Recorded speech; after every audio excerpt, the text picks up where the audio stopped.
Jazakallahu khaira. Okay, great. Very appreciative of your input, Sister Fatima. And just moving right along, we have Adipti Sharma. Deepti Sharma actually is running for the city council. She's a candidate for District 24, and she's running for the city council position there. So we invite her to our program and we welcome her. So we turn over the mic to Ms. Sharma. Hi, Assalamu alaikum. Good morning. Thank you so much. Or actually, good afternoon now. Exactly. I Hi, know. how are you? I'm good. I'm so grateful to be here and so appreciative of this room to see such wonderful faces and, celebrating everyone that, wears a hijab because it's so important, right? I'm running for office because I want to truly represent all of us. We are Americans, we are New Yorkers, and our diversity and our background should never divide us. Events like this are how we should be promoting appreciation and acceptance of diversity in the expression of our faith. And, I saw what happened. Sister Mazeda had sent me what happened in Manila, where in the Philippines, where they are, making a they're officially making it, recognizing Hijab Day on February 1st, which is what our countries should be doing, which is what our cities should be doing, which is what our states should be doing. And it is something that government does need to get involved in because of the constant discrimination that we see. As a woman who wears a bindi every day, I've seen that discrimination and I face that discrimination. And I wear it with pride, not because, like, as many of the women in this room have already said, we don't wear it because we're told to. We wear it as an expression of our faith, as an expression of our individuality and our uniqueness. And again, I think it is so essential that we continue that. So I'm committed to being, an elected official, if I am lucky, to be one to provide a voice for every single person that is here and to women all over the world, to make sure that they have a seat at the table and that we respect and have true transparency as to what's happening. Especially as a mom raising kids in this strange new world, I want us all to make sure that we talk to our kids about all of our, backgrounds and faiths and the things that make us so unique. So um, I'm in awe of the women in this room and the things that you are all doing, and thankful for, having the ability to even share 2 minutes of my time to talk about how important it is for us all to come together and to create unity and to celebrate the things that we're doing together. So thank you so much. And I'm excited to hear everyone else speaking. Okay, great. We appreciate your joining in, and I completely relate to this challenge that the second we look a little bit different, whether it's a bindi on our head or a scarf around our head, that people that it becomes a struggle just living day-to-day life, following our value system as well as assimilating in this country. So, but thank you for joining us, Ms. Sharma. We have another candidate who's also running, wanting to represent District 1, Maud Marin. So, and we'd like to turn the mic over to them to say a few words about Hijab Day and what it means to them. Surely. Hello. First of all, thank you for the invitation. I think it's really one of the greatest parts about being in New York, that a city of immigrants and a city of so many different cultures, and we get to experience, learn about, and participate in our neighbors' cultures in many, many different ways, learning about religious practices, celebrating holidays with our neighbors, eating food with our neighbors that's different from what we grew up with. It's part of the great joy of being a New Yorker. And I really, as a New Yorker myself, and also as a mom who's raising 4 little New Yorkers, it's one of the things that I think we all need to celebrate. We can respect our cultural differences, even if it's not what we practice, even if it's not what we do every day, because it is a great strength of our city. I would like to say thank you to Mazeda, who I have gotten to know as a fellow education activist. We have worked together as a coalition of groups of parents who are trying really hard to make sure that our schools do a good job of educating all of our children. And of course, that's a 2-prong approach for many of us. I mean, it's very multifaceted, but there are two things that are super important when it comes to schools. One is that the education is good enough, that our children learn what they need to know to go out into the world and thrive and be successful. But we also need our schools to be places that are deeply culturally respectful, because of what we all know is true. We have so many different cultures and backgrounds streaming through the doors of our schools every day, not just our children, but the parents who are partners with the teachers who need to be welcome in a school. And that means everything from successful and timely translation of languages. And it means that children have to be free to express their culture and their religion and their background in a way that they feel truly welcome. And so that's why I think it's incredibly important that people feel comfortable wearing the clothes that are important to them personally and important to their culture. Of course, you should also, everyone should be welcome to make that decision individually. And I think that we have to make it really clear that one of our great gifts here in New York is that people can decide for themselves how to express their faith and how to express their culture and their community. So I compliment everybody for bringing this important issue to the attention of fellow New Yorkers, so that we can all talk about it and make sure that we treat each other with the respect and kindness that we all want to see. So thank you very much.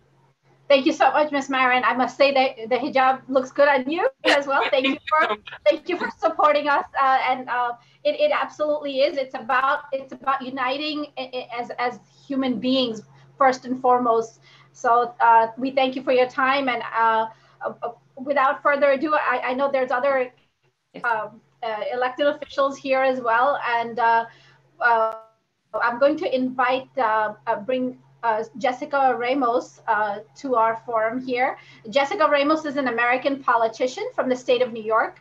She is a member of the Democratic Party, and she's a member of the New York State Senate representing District 13, which includes the Queens neighborhoods of Corona, East Elmhurst, Jackson Heights, and parts of Astoria and Woodside. So welcome, Ms. Ramos, to our forum. Hi, thank you, Afshan, and happy World Hijab Day. It's great to see everyone here. I want to shout out, of course, from my team. I see Esther and Mary Jo Baida are here. We're here because we stand in solidarity with all Muslim women and with all women who want to wear what they want. We are in our right to dress and express our faith, our individuality as we choose. And that's really what this day is all about. You know, I'm very lucky to be born and raised in Queens, and inevitably I grew up with many Muslim friends. And it was an unfortunate experience for me to see how many of my hijabi friends were discriminated against or saw their hijabs pulled during 9/11. You know, I was a sophomore in high school, and I saw and heard stories of very unfortunate events. So on a day like today, I just want to highlight to everyone, you know, this is a day for non-Muslim women to experience what it's like to wear a hijab every day. And even though, unfortunately, because of the weather, we won't fully experience that, we have to keep in mind that we must spread love in this way and acceptance, and above all, as women, you know, for us to continue to strive towards real sisterhood. Thank you to Mazida, to you, Afshan, and everybody else for bringing us together, and I hope to see you next year. Oh, yeah, fabulous. Thank you, Ms. Ramos. That was a very inspiring message, and absolutely, I myself did not grow up as a Muslim. I actually accepted Islam at a later time in my life, and I did also see this level of discrimination and anger just based on how someone appears or how someone chooses to dress. So thank you for supporting this, and it looks great on you. I mean, it's a very in thing how they're wearing the turban now. You know, Actually, I learned how to tie my hijab in this way when I was a little girl from one of my neighbors in Astoria. Okay. And I've been doing it for a long time. Mary can tell you, Mary Jabida from my team can tell you, I shocked her when I was like, no, I don't need any help. I know how to do this. Awesome. Yeah, that's awesome. We actually did this with one of our principals in our local school district, and she wanted to learn how to put it on when we were talking about World Hijab Day. So thank you for your support and representation. Next, we'd like to invite another elected official who's here with us, and his name is Fernando Cabera. He's an American politician in the Bronx, New York. He's a Democrat, and he currently represents the 14th district in New York City Council, which includes the neighborhoods of Fordham, Kingsbridge, Marble Hills, Morris Heights, Mount Eden, Mount Hope, University Heights, and Claremont Village. So welcome, Mr. Cabera. Thank you so much. What an honor to be here today. And if I can, let me give a special shout out to Sister Masida Houdin from the South Asian Fund for Education, Scholarship, and Training, and to every single one of you that I hear. Look, let me just share this. For years and years, I've been an advocate for religious freedom. Religious freedoms at the very core of what's important to human beings. And I think that what we need more than ever, especially today and this special day, is to restore a culture of honor. Something happens when we honor one another. When we honor, there's respect. It's so much easier to love someone. It's so much easier to appreciate the diversity of cultures when we honor one another. Let me just share two more things, and I'm going to be brief. I want to let you know that we're working very hard right here in the Bronx. Looking forward, when I become the next Bronx Borough President, to have an all-girls high school in Morris Park. Muslim community have asked for it. It's overdue in time. As a matter of fact, I've spoken to some candidates, and we're looking to have some merit candidates, having discussion with them to have 3 of them in the city of New York. I have one in my district, but the waiting list, it's just horrendous.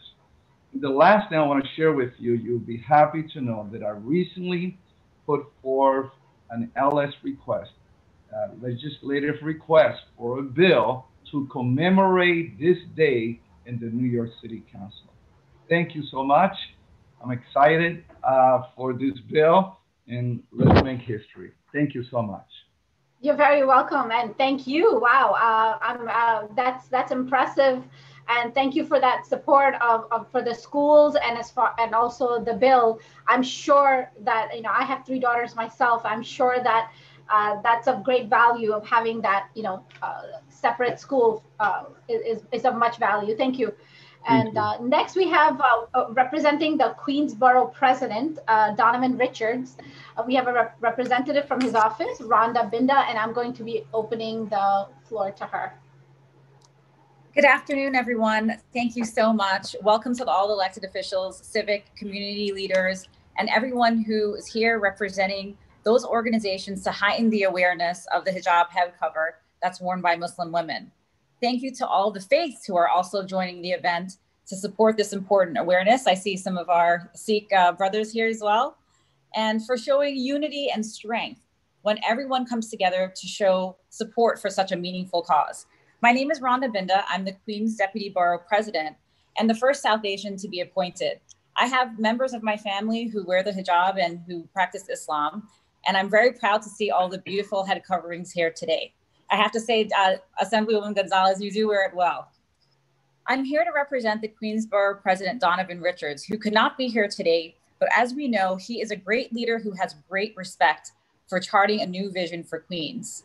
He believes in the strength of this borough is its diversity. And one of the biggest strengths, he's starting with building an office that's very diverse. And that's promoting an agenda of tolerance and plurality and not hate and misunderstanding. And so we join with you today to recognize the values of importance of the hijab headwear worn by many Muslim women. It's a great symbol of modesty, but it's also important to know that we are in a country where our religious freedom is paramount and it's protected by the US Constitution. In fact, this country was founded on principles of separation between church and state, and that we are also founded by those who came here seeking religious freedom. There are many places in the world where you're not allowed that such freedom, and where it's either law to wear the hijab or you're not allowed to at all. And so we're very blessed in the United States for everyone here is respected regardless of faith, ethnicity, nationality, and it's up to us to make our own choice. The hijab is mandatory for Muslim women to wear when they're praying, for it's part of the dress requirement, and it's also a requirement for Muslim men. It's very important to note that the House of Representatives has also now recognized World Hijab Day, and it's what an achievement of all of the people here who advocated with their elected leaders to have this recognition. And so you should be very proud of all the great work that you're doing to bring awareness. And I'm really honored to be here as Deputy Queensborough President of the Borough of Queens, where these events are the hallmark of the rich fabric of Queens and its diversity. Thank you very much. And I want to wish you all a great day celebrating World Hijab today. Thank you. Wow, thank you, Ms. Binda. That was beautiful. That was beautifully said. And you brought up a very important point that the hijab is also mandatory for men. If we go into just a little bit, it's not just the head covering, it's an overall attitude of modesty. That is hijab. So absolutely, the men practice it as well. So thank you for bringing that. And we appreciate your support and your presence here today. Now I'd like to turn it over, invite Mr. Anthony Beckford, who is currently a candidate from Brooklyn and for District 45. So Mr. Beckford, if you're Yes, thank you all. Thank you all for having me today. Again, happy World Hijab Day. I know this is a day of not just celebration, but a day also of reflection, a day of actually, bringing forth the unity and diversity that we've all been talking about for a while now, And I just want to put real quick that I truly support the resolution, for New York State to acknowledge and to mandate today as World Hijab Day as well, throughout New York. I'd like to thank Mazida for inviting me and for actually bringing this to my attention. For many who have known me, you've seen me throughout the Muslim community. Many may say that, I am, one of those who have truly been a true ally, to the community and have stood on the front lines to try to help become this amplified voice and to provide even more of a platform, for my Muslim brothers and sisters, whether it's from, the bias that we face in regards to clothing or just culture, or even the attacks that happened because of the bias, after 9/11. I myself have found that it is our duty to not also educate ourselves, but to also be a part of the cultural celebrations in order for us to truly understand and be of one, together. There's many times that I look at my brothers like, Kashif in the Pakistani community and my brother Muhammad Bahi, and Sadia. And also, I see Shahana's on here as well, and for me to learn from their experiences, for me to be able to say, that I, for one, can stand in solidarity means so much, and I will continue standing in solidarity with the community. I will continue uplifting, World Hijab Day, and I will continue being there with y'all 100%. Salute. Okay, great. We appreciate that, Mr. Beckford. We wish you lots of luck in the upcoming elections, and we do appreciate the support that, it's always united we stand, we must move. And as other prominent members have mentioned, that we move as a community, and there's so much diversity that we have to learn to accept, to understand, to get to know one another in order to move forward. And thank you for that. So next we have with us Queens DA Melinda Katz.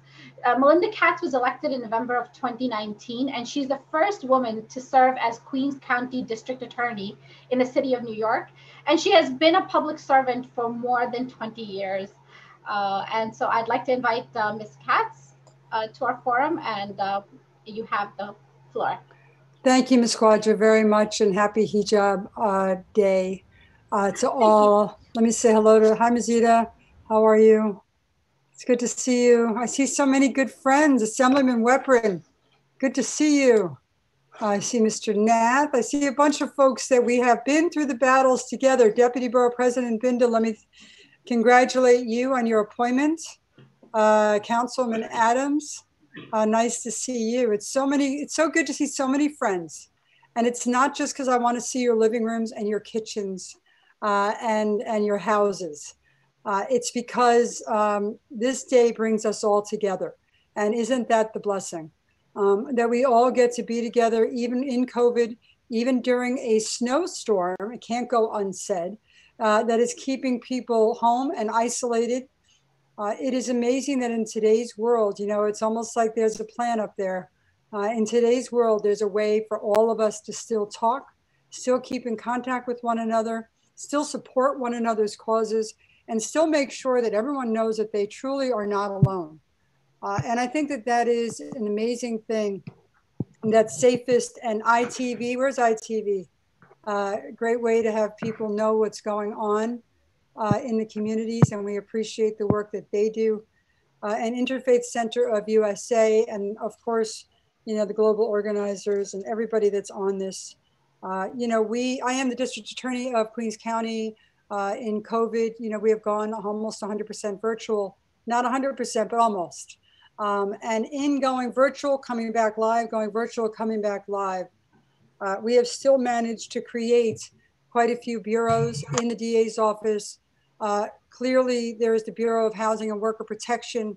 And I say that because no one should feel alone, whether you're documented, whether you're undocumented, whether you feel like you may not want to press criminal charges, but you want to know services that can be provided to you as someone who you feel is discriminated against.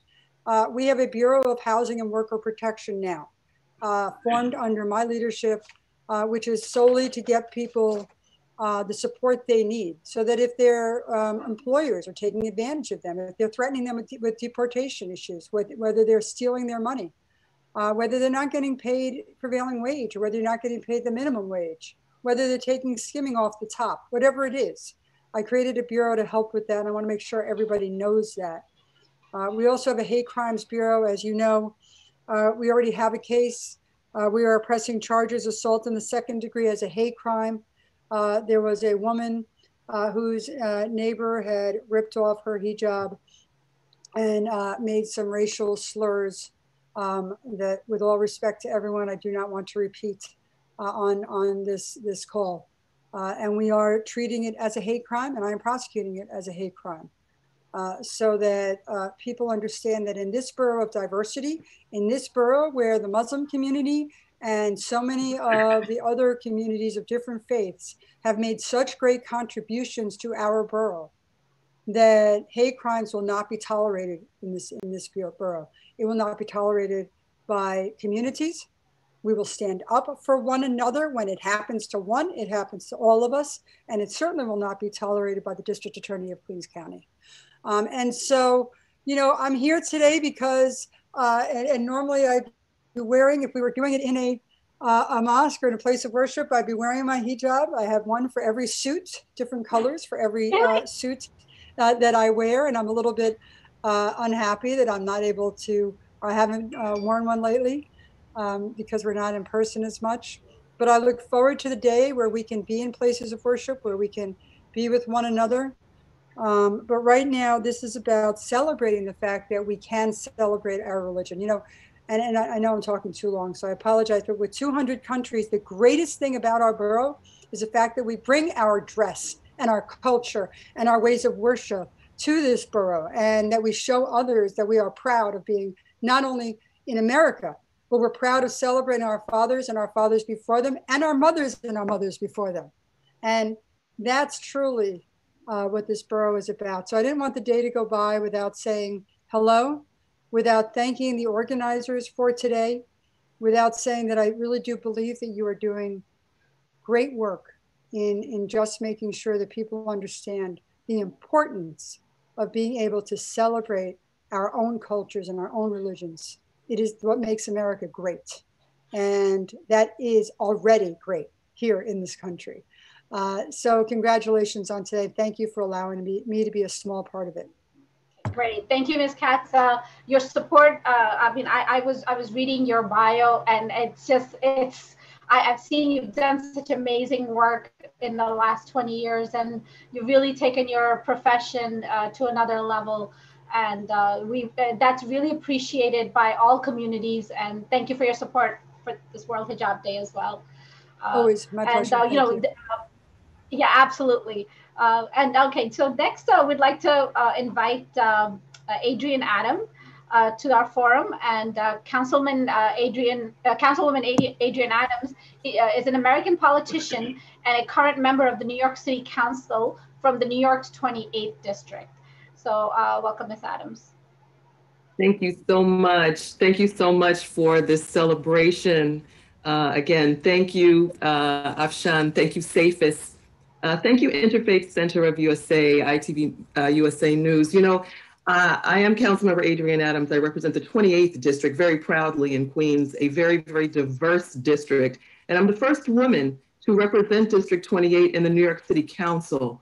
So I'm very proud of that accomplishment. But what makes me even more proud are days like today, World Hijab Day. And I share this background of City Hall with you because for the past 3 years, this is where we've been, Maseda. This is where we've been together as one family. And because we're in a blizzard in New York, we're still together, represented virtually, so proudly, so very proudly wearing our hijabs. And I'm reminded what this year means to us, what this year of separation, Chaplain Jamila, what this year has meant to all of us when we haven't been able to get together to hug each other formally, as we're used to doing on the steps of City Hall when we celebrate this magnificent day.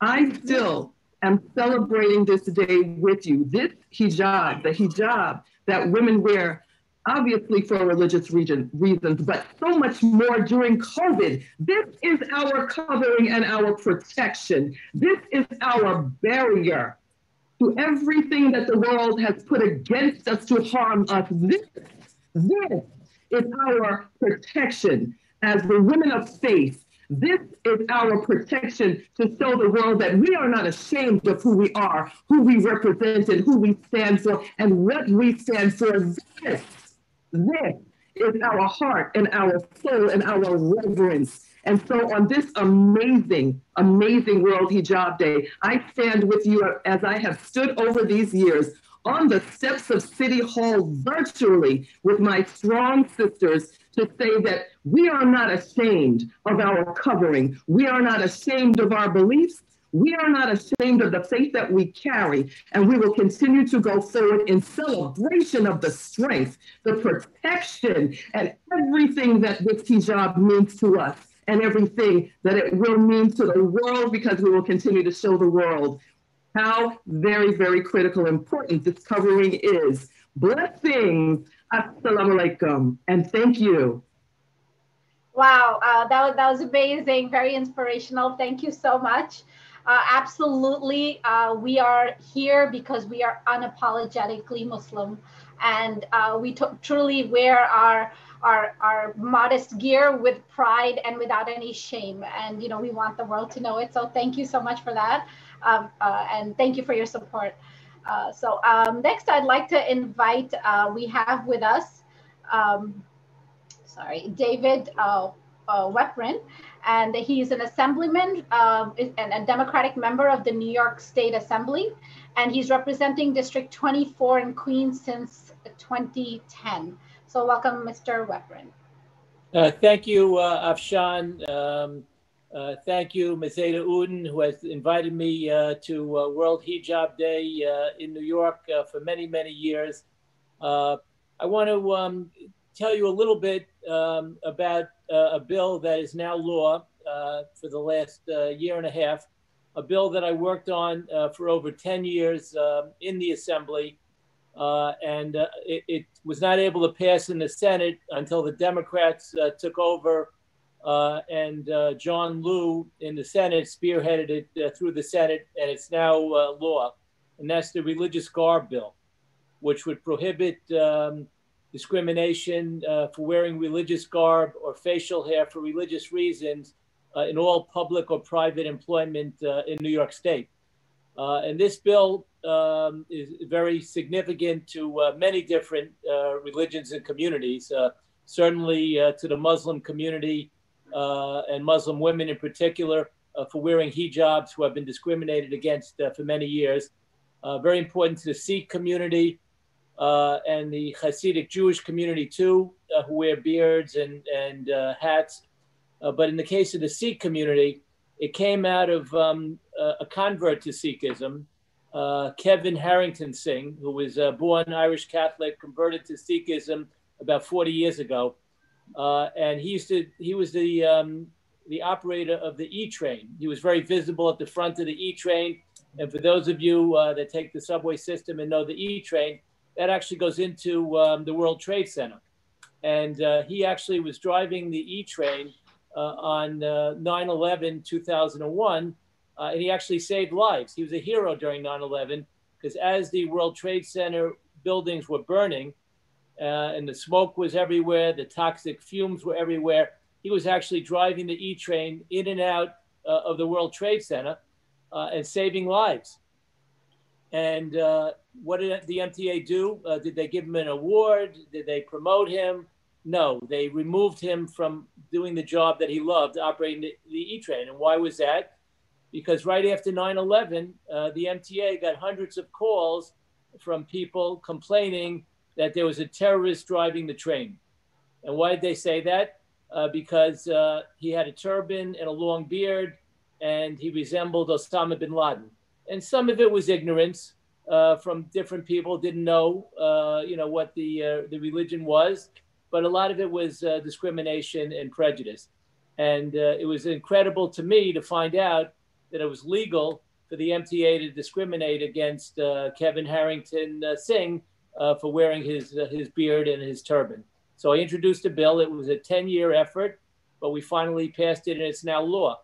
And I want you to know, I won't mention the name of the individual, but in the debate one year when it passed the Assembly, still had not passed in the Senate, we had a debate from a Republican Assembly member who's a former police officer. And he was debating me on the floor on the bill. And he said, let me get this straight, Mr. Weprin. Does that mean that the NYPD would have to allow Muslim women wearing hijabs into the police department? And I said, yes, that's what it means. And he said, well, then I'm against it. This is ridiculous. And that's why we needed the Religious Garb Bill for that type of prejudice, discrimination. And now in New York State, it's the law of the land. You can no longer be discriminated against in employment. It applies to promotions. It applies to everything else related to employment for wearing religious garb, like a hijab, like a turban, etc. So again, thank you for celebrating this virtually. In the past, I've done it on the steps of City Hall, but certainly it's great to participate in this event today. Assalamu alaikum. Okay, great. Wa alaikum, and thank you so much, Mr. Weprin. We really appreciate your presence here, and absolutely, this is one part of the diversity that exists in New York, and this is a land of freedom. And absolutely, whether you're Sikh or whether you're even a Christian nun, it doesn't matter. Whatever you choose to practice your values, however you choose to practice your values, especially if they're just overt, they should absolutely not be. They should not be able to face discrimination. So thank you for your support from all these years, and for making it happen as our elected official. So next, I would like to invite Khalil Anderson to our forum. And Mr. Anderson is an American politician from the state of New York, a Democrat, and he has represented the 31st District of the New York State Assembly, based in the Southeast Queens since November of 2020. So welcome, Mr. Anderson.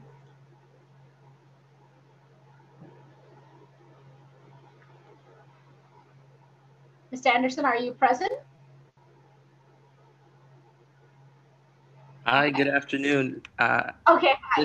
This is actually the Chief of Staff to Member Anderson. He will be joining us shortly, and we just thank you all for inviting the member and allowing him to say a few words. He's just wrapping up a meeting, but is excited to speak with you all. If you'd like to move on to the next guest, that's totally fair. Absolutely, absolutely. We'll definitely wait for him. We have another, an elected official, and Jennifer? Her name. Yeah, so her name is, she's a New York State Assemblywoman Jennifer Rajkumar. Jennifer Rajkumar is an American politician and civil rights lawyer, serving as a member of the New York State Assembly from the 38th District. So welcome to our forum, Ms. Rajkumar. Thank you so much. Salam alaikum to all. Welcome. As the first South Asian woman elected to office in New York State, this is especially meaningful for me to be here on the heels of that historic victory that we won together to come out for World Hijab Day. As we all know, World Hijab Day was started in 2013 by Nozma Khan, who came to New York City as a young girl from Bangladesh. Like so many women in my district, her story was very similar. So many women in my district came to South Queens from Bangladesh and sought acceptance in the United States. And unfortunately, sometimes were called terrorist or ninja or other unacceptable terms. And so Ms. Khan founded this day so that we could all experience wearing a hijab. And this day is a way for us to build tolerance and understanding. And I am proud to say 4 years later, in 2017, New York State actually recognized World Hijab Day. My colleague, Senator Roxanne Prasad, introduced a resolution formally recognizing it for New York State. And now people in 190 countries all over the world participate in World Hijab Day. And this is, to me, is about the First Amendment to the United States Constitution, which is freedom of religion. That's the very, very First Amendment. That's what our country is founded on. Our country was founded by people fleeing religious persecution. So respecting the First Amendment and everybody's religion and their way of practicing their religion is fundamental to being an American. And now, as we all know, it is a new day in America. We elected a new president, Joe Biden, and I'm proud to say that on day one, he repealed the unconstitutional Muslim ban. As we all know, this unconstitutional ban prevented people from Muslim majority nations from immigrating to the United States. And as the Director of Immigration Affairs for New York State, before I became your Assemblywoman, I helped to lead the state's charge against this unconstitutional ban. So we are moving in the right direction. Right here in my district, I'm helping to build the resources of a Muslim women's shelter with ICNA Relief. And I'm very hopeful that we can expand those efforts to protect the health and welfare of Muslim women in my district and all over the city. So I thank you all for celebrating World Hijab Day with me and for inviting me here to this incredible forum.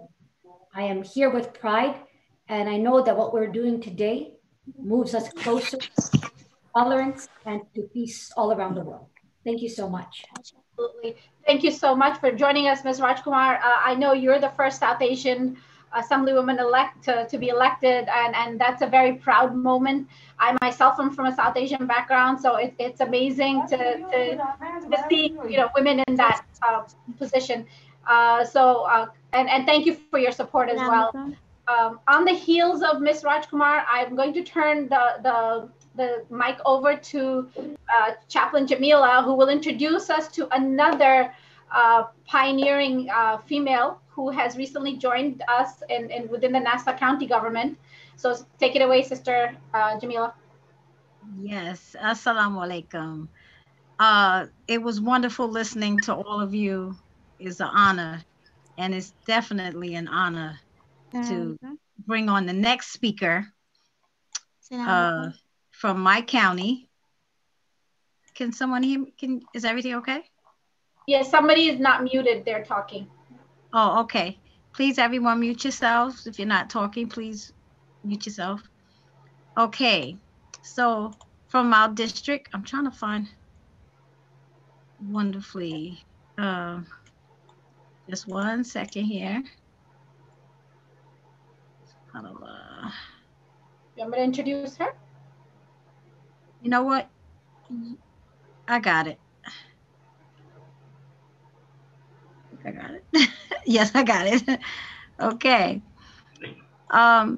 Here with us today, I would like to introduce my Director of Asian American Advisory Council, the first to be in her position, the Nassau County Executive Director of the Office of Asian American Affairs. I can't see everything. Farah, you can take it over. I can't see my notes. I'll just fill in a little bit. Farah, please, I can't see notes. I'm sorry. Farah Mazawala's office tracks and analyzes emerging trends of the Asian community to identify and address its needs and concerns within the Nassau County. She has led its outreach efforts in assisting the Asian community with employment opportunities through workplace development workshops, such as civil service seminars and minority women business enterprise forums. And she has also spearheaded several Asian cultural events for the county, which include Diwali, Ramadan, Iftar, and Independence Day celebrations. So welcome, Ms. Mozawala. And wait. I am on her board. That's why I said she's my director. Go ahead, Farah. Jazakallah. Assalamu alaikum. Thank you so much for that wonderful introduction, Chaplain Jamila and Sister Afsha Khwaja. Thank you so much. This is such an important day. I want to thank the Safest, the organization, for putting this on. Hijabophobia is real and it happens all the time. And, even our office documents cases on a weekly and monthly basis. So it is something that should be addressed. And I'm so glad you guys are creating education and awareness for the hijab. I started my hijab, I started wearing hijab in about 10th grade. And it was just, the reason I wore it was because I was feeling this overwhelming sense of emptiness. It stemmed from a lack of purpose. I had friends, I loved my family, I had, I was part of sports, but I knew that this was my next step in my spiritual journey. And I remember when I put on that hot pink hijab and walked into my 10th grade gym class, and I never imagined that that would be the life-changing moment that I was going to have at that moment. My gym teacher started yelling at me and asked me, "Why do you have this towel on your head?" She ridiculed me in front of the entire class, preventing me from participating in the gym class and giving me a 0 for the day. As a 10th grader, I was mortified, devastated. I tried to hold back the tears. And the very next day, I took off my hijab and I did not wear it again for the whole year. I was disheartened. I lacked the means to fight back. My parents were immigrants. My mom, even though she was so supported, she couldn't relate to what I was going through because she didn't wear hijab. And, I lived in an area that was, I was the only brown person in the entire school district. So I lived upstate. So it was extremely difficult for me to, understand how to advocate for myself. The more I got into activism and starting meeting Muslims, and through my advocacy events in other states, I rediscovered my spirituality. I learned about the injustices happening throughout the world. And, I couldn't stop the persecution happening throughout the world for the marginalized communities, but I did have the power to change what was happening in my life's trajectory. and I wanted to make a difference in my local community. So I realized that, you know what, my life's purpose is to please my creator, not my gym teacher. So I wore the hijab in 11th grade again. And despite all the remarks and evil eyes cast in my direction, I did not take it off. For the past 20 years, I've been advocating for marginalized communities. And in my current role, it's really fighting and advocating for the Asian community in Nassau County. I know when I enter into a room, people are doing double takes and they're reeling with all sorts of stereotypes. You know, it's my job to stand my ground and dispel all of those stereotypes. I need to let them know that Muslim women wearing hijab can be confident leaders and advocates. And we fight for what we believe in. So many times I have to go into meetings where I'm the only representation for the marginalized communities and for the Asian community. And I have to make sure that their needs and concerns are being addressed. Sometimes it's difficult, it's taxing, it's depressing, it is disappointing at times. But you know it's the right thing to do. And no matter what happens, I keep on remembering that I am doing this for the sake of God, and this is part of my religion, and I'm not going to be told what to do. And this is why America is such a wonderful country, because we can be unapologetic and we can fight for what we believe is right. A few years ago, my daughter, when she was wearing her burkini, which is a bathing suit for Muslim women, she was not allowed to go into the pool at Splish Splash. So when I started working at the town, I made sure that all of the pools had signage to talk about burkinis and to let people know that they are allowed to be worn in the pools. Then later on, when I went into the county and worked for county government, every year we do a cultural training sensitivity class for all of the lifeguards. So even though the hijab they know and burkini is allowed in public pools, we want them to know that if there are patrons who are harassing Muslim women, we want them to know, the lifeguards to know, how do you deal with these people who are patrons who are harassing.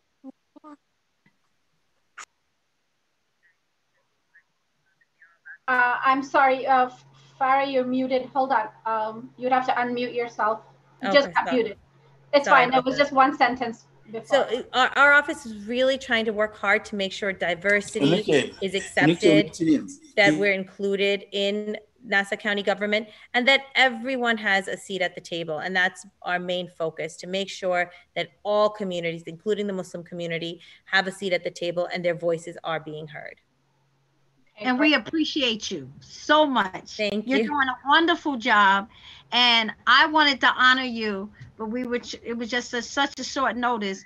But you are doing your work and you have never taken your hijab off. You're doing your job and you don't alter it at all. And I appreciate you. And I think you should be honored for that, because of the stares that you get, the looks, the you know, whatever people was talking about, you know, because you sit in that seat and you are doing the work and you're covered. And I'm very proud to look up to you as a Muslim woman in hijab, working to better the communities, you know, make a difference for all of us.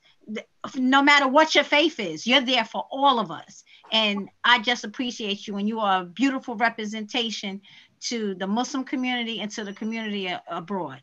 And Thank you so much for your kind words. It means a lot. Thank you. Yes, you do. You do. We love you.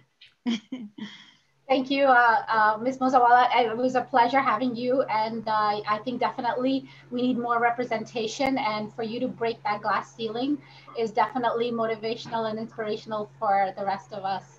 And thank you for representing. So I'd like to move forward now with another guest that we have. His name is... His name is Jermaine Williams, and he's a public advocate and is an American politician who has served in the New York City as a New York City public advocate since 2019. He formerly served as a member of the New York City Council from the 45th District, which includes East Flatbush, Flatlands, Marine Park, and Midwood in Brooklyn. So welcome, Mr. Williams.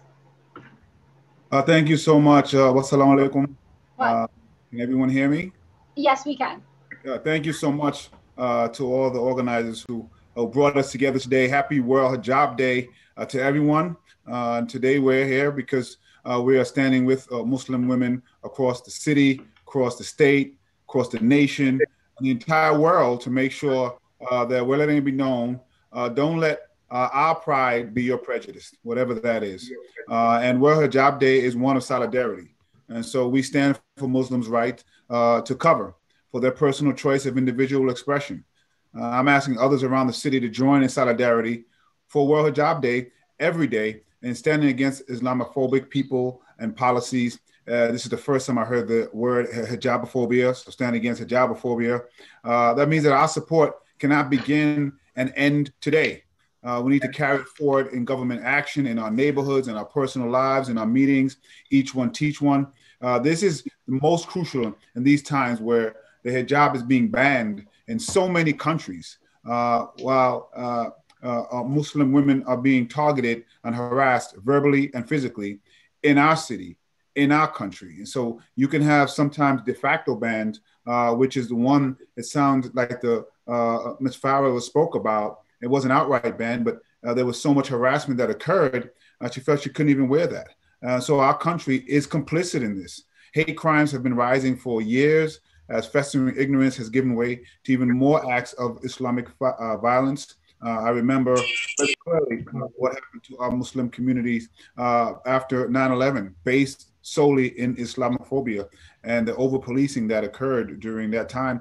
Even now occurs, Islamophobia occurs.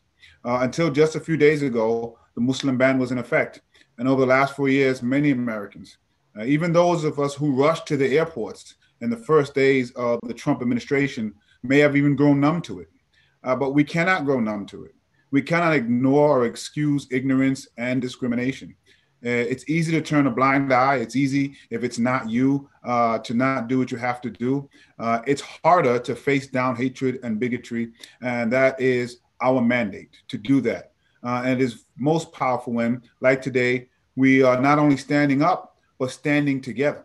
And as I always say, hate is not even, it's a very unintelligent feeling, and you can't hate neatly. And sometimes, even with things like Islamophobia, you have people discriminated against who are not even Muslim. That's how unintelligent this hate is. And I think I see some of our Sikh brothers and sisters here as well, who have felt the impact, the silliness of this kind of hatred. And so it's not only a woman's issue, it's a religious rights issue, it's a human rights issue. It's one of basic respect. And as a public advocate, I wanted to make sure I was here to stand with you, to stand with everyone who wants to celebrate World Hijab Day and make sure that people have the ability to celebrate their religion, not just in words, because words aren't enough, but actually in action and in practice. Thank you again, and I look forward to be with you next year as well, hopefully having moved much more further along the way in fighting this, inshallah. Okay, great. Thank you, Mr. Williams. It's a pleasure to have you here. And you hit it on the head. It's not just a woman's issue. It's a humanity issue. And it's about learning to love each other and work with each other, using, with all the differences, with all the diversity, right? Diversity is to be enjoyed, not to create, it's not about segregation, but it's about integration. So thank you for that support. At this point, I'd like to invite Mr. Scott Stringer. And Scott Stringer is an American politician, and he's serving as the 44th New York City Comptroller. He previously served as a New York State Assemblyman and as the 26th Borough President of Manhattan. So welcome, Mr. Stringer.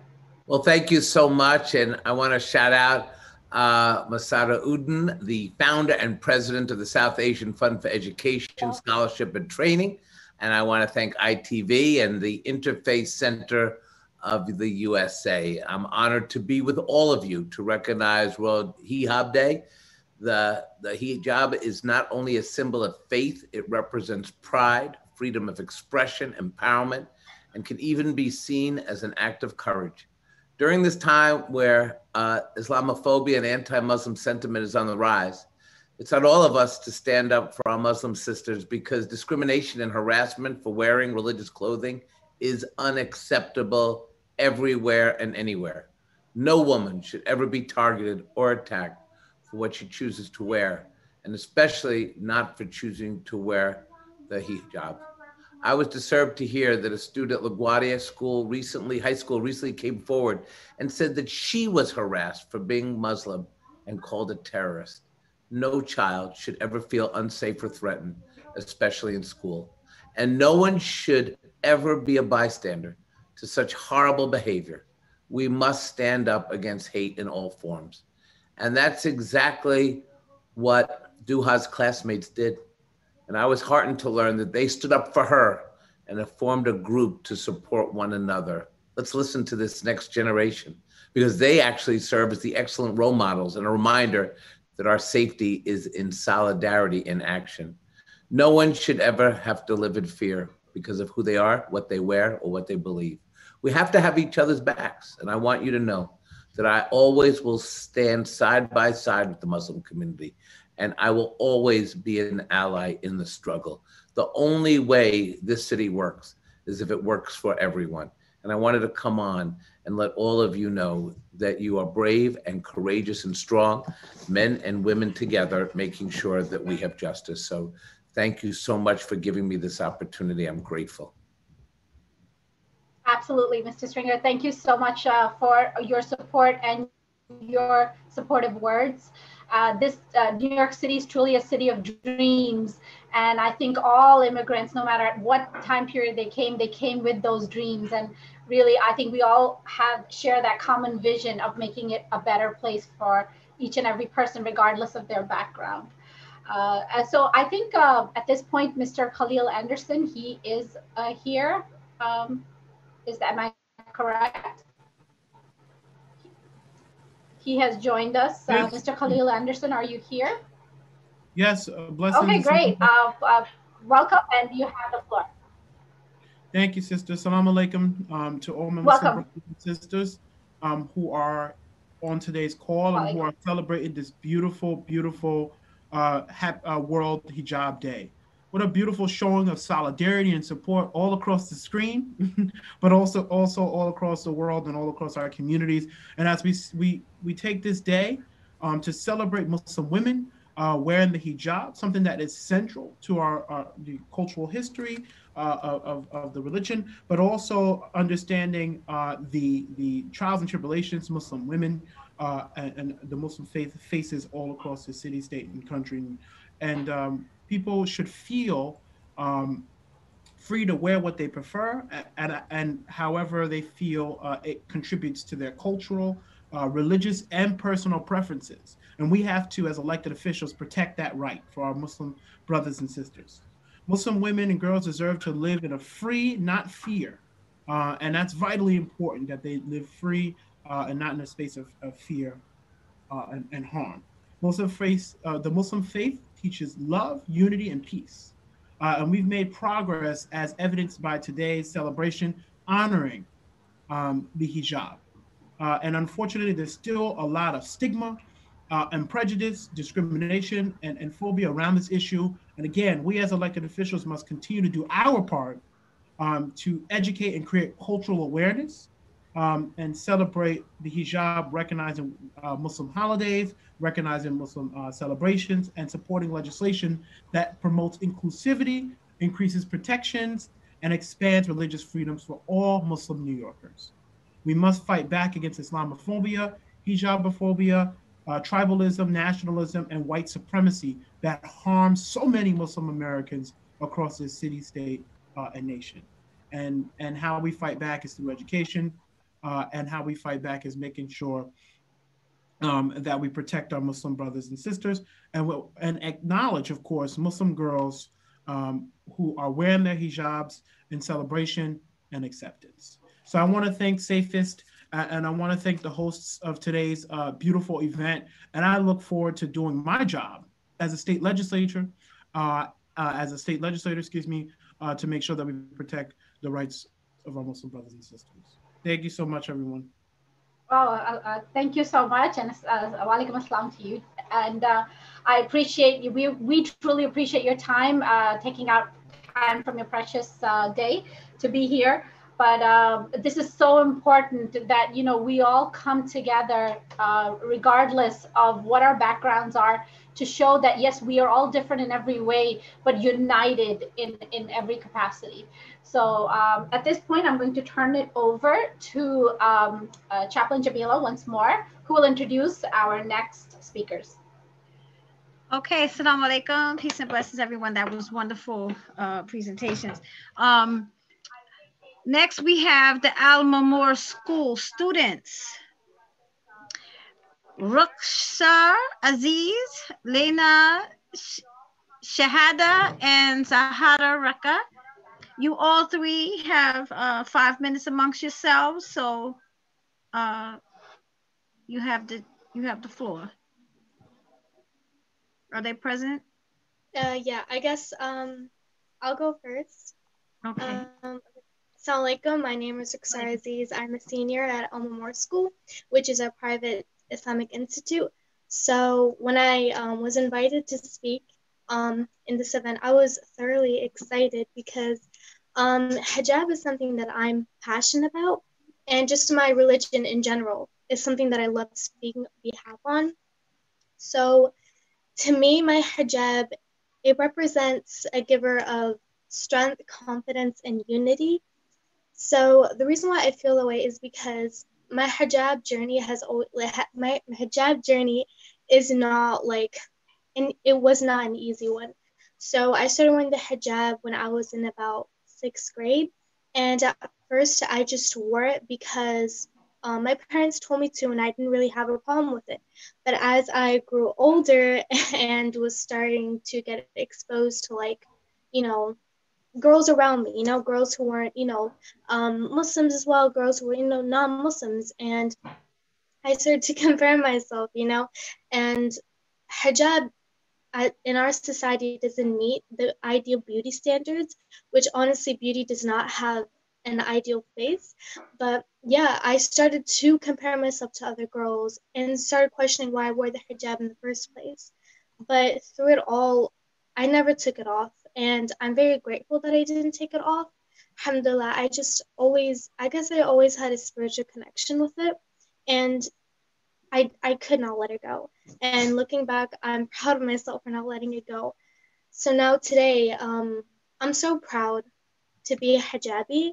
It means so much to me. It's not just a hijab. Like, it's a symbol of my religion. My religion is who I am. I define myself as a Muslim girl. Islam is not just a religion to me, and I'm pretty sure a lot of people can agree with that. It's a way of life. It's a way of thinking. It's a way of speaking. It's a way of acting. It's like who I am. So that is my definition of who I am. I'm a Muslim girl, and my hijab is just a symbol of that. So whenever I walk out the door and I have my hijab on, I feel so much more confident than if I were to not, you know? And it makes me feel beautiful. And I'm not doing this to please anyone, you know? I'm not attached to the dunya. I'm doing this to please the only person who we should please, which is Allah subhanahu wa ta'ala. So wearing the hijab, it just reassures all that for me. And yeah, it's just a shield, you know? Like a hijab does not mean a headscarf. In Islam, a hijab it means a shield, it means protection. So a wall could be a hijab, a curtain could be a hijab. And to me, that's what my hijab is. It is a shield, and it protects me, and it makes me feel so much more empowered and confident. So yeah. Okay. Next student. Thank you, Rukhsar. Thank you all so much for this. I see some familiar faces like Queen State, Public Advocate, Sister Debbie, and the ITV members, which I'm absolutely delighted to see. First off, I just want to say happy World Hijab Day. It's insane how much we have progressed as a nation from this heartening hate that surged against Muslims during and after the tragic events of 9/11 to now where we as hijabi Muslim can become doctors, hold public office, give our input without a doubt, but also comfort that we will be allies. There will be allies standing with us. This hijab on me is a constant reminder that yes, I look different, but I'm also an American, born and raised. It's a constant reminder of who I am and the image I have the opportunity to promote as a Muslim hijabi. Thank you so much. Assalamu alaikum. My name is Lina Shahada. I'm a junior from Alma Moore School. And hijab to me is a symbol of empowerment, adding on to like what Ruxar was saying.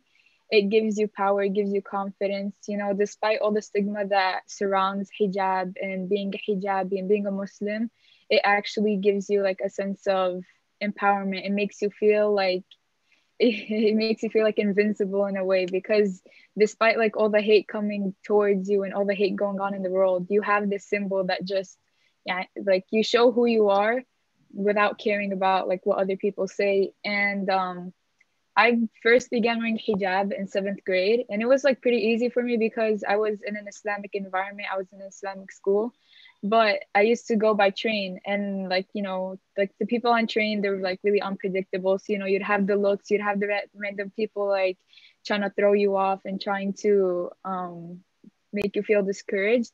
But one thing that I just always remind myself is that this is something for my God and not something for the people who I see and who I don't see.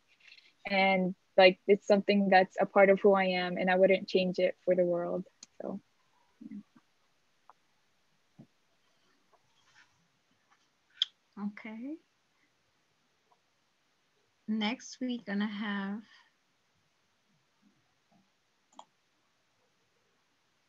Mariam Masood.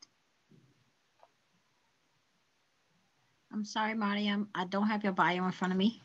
So you can, but we're pleased to have you. Mariam Masood.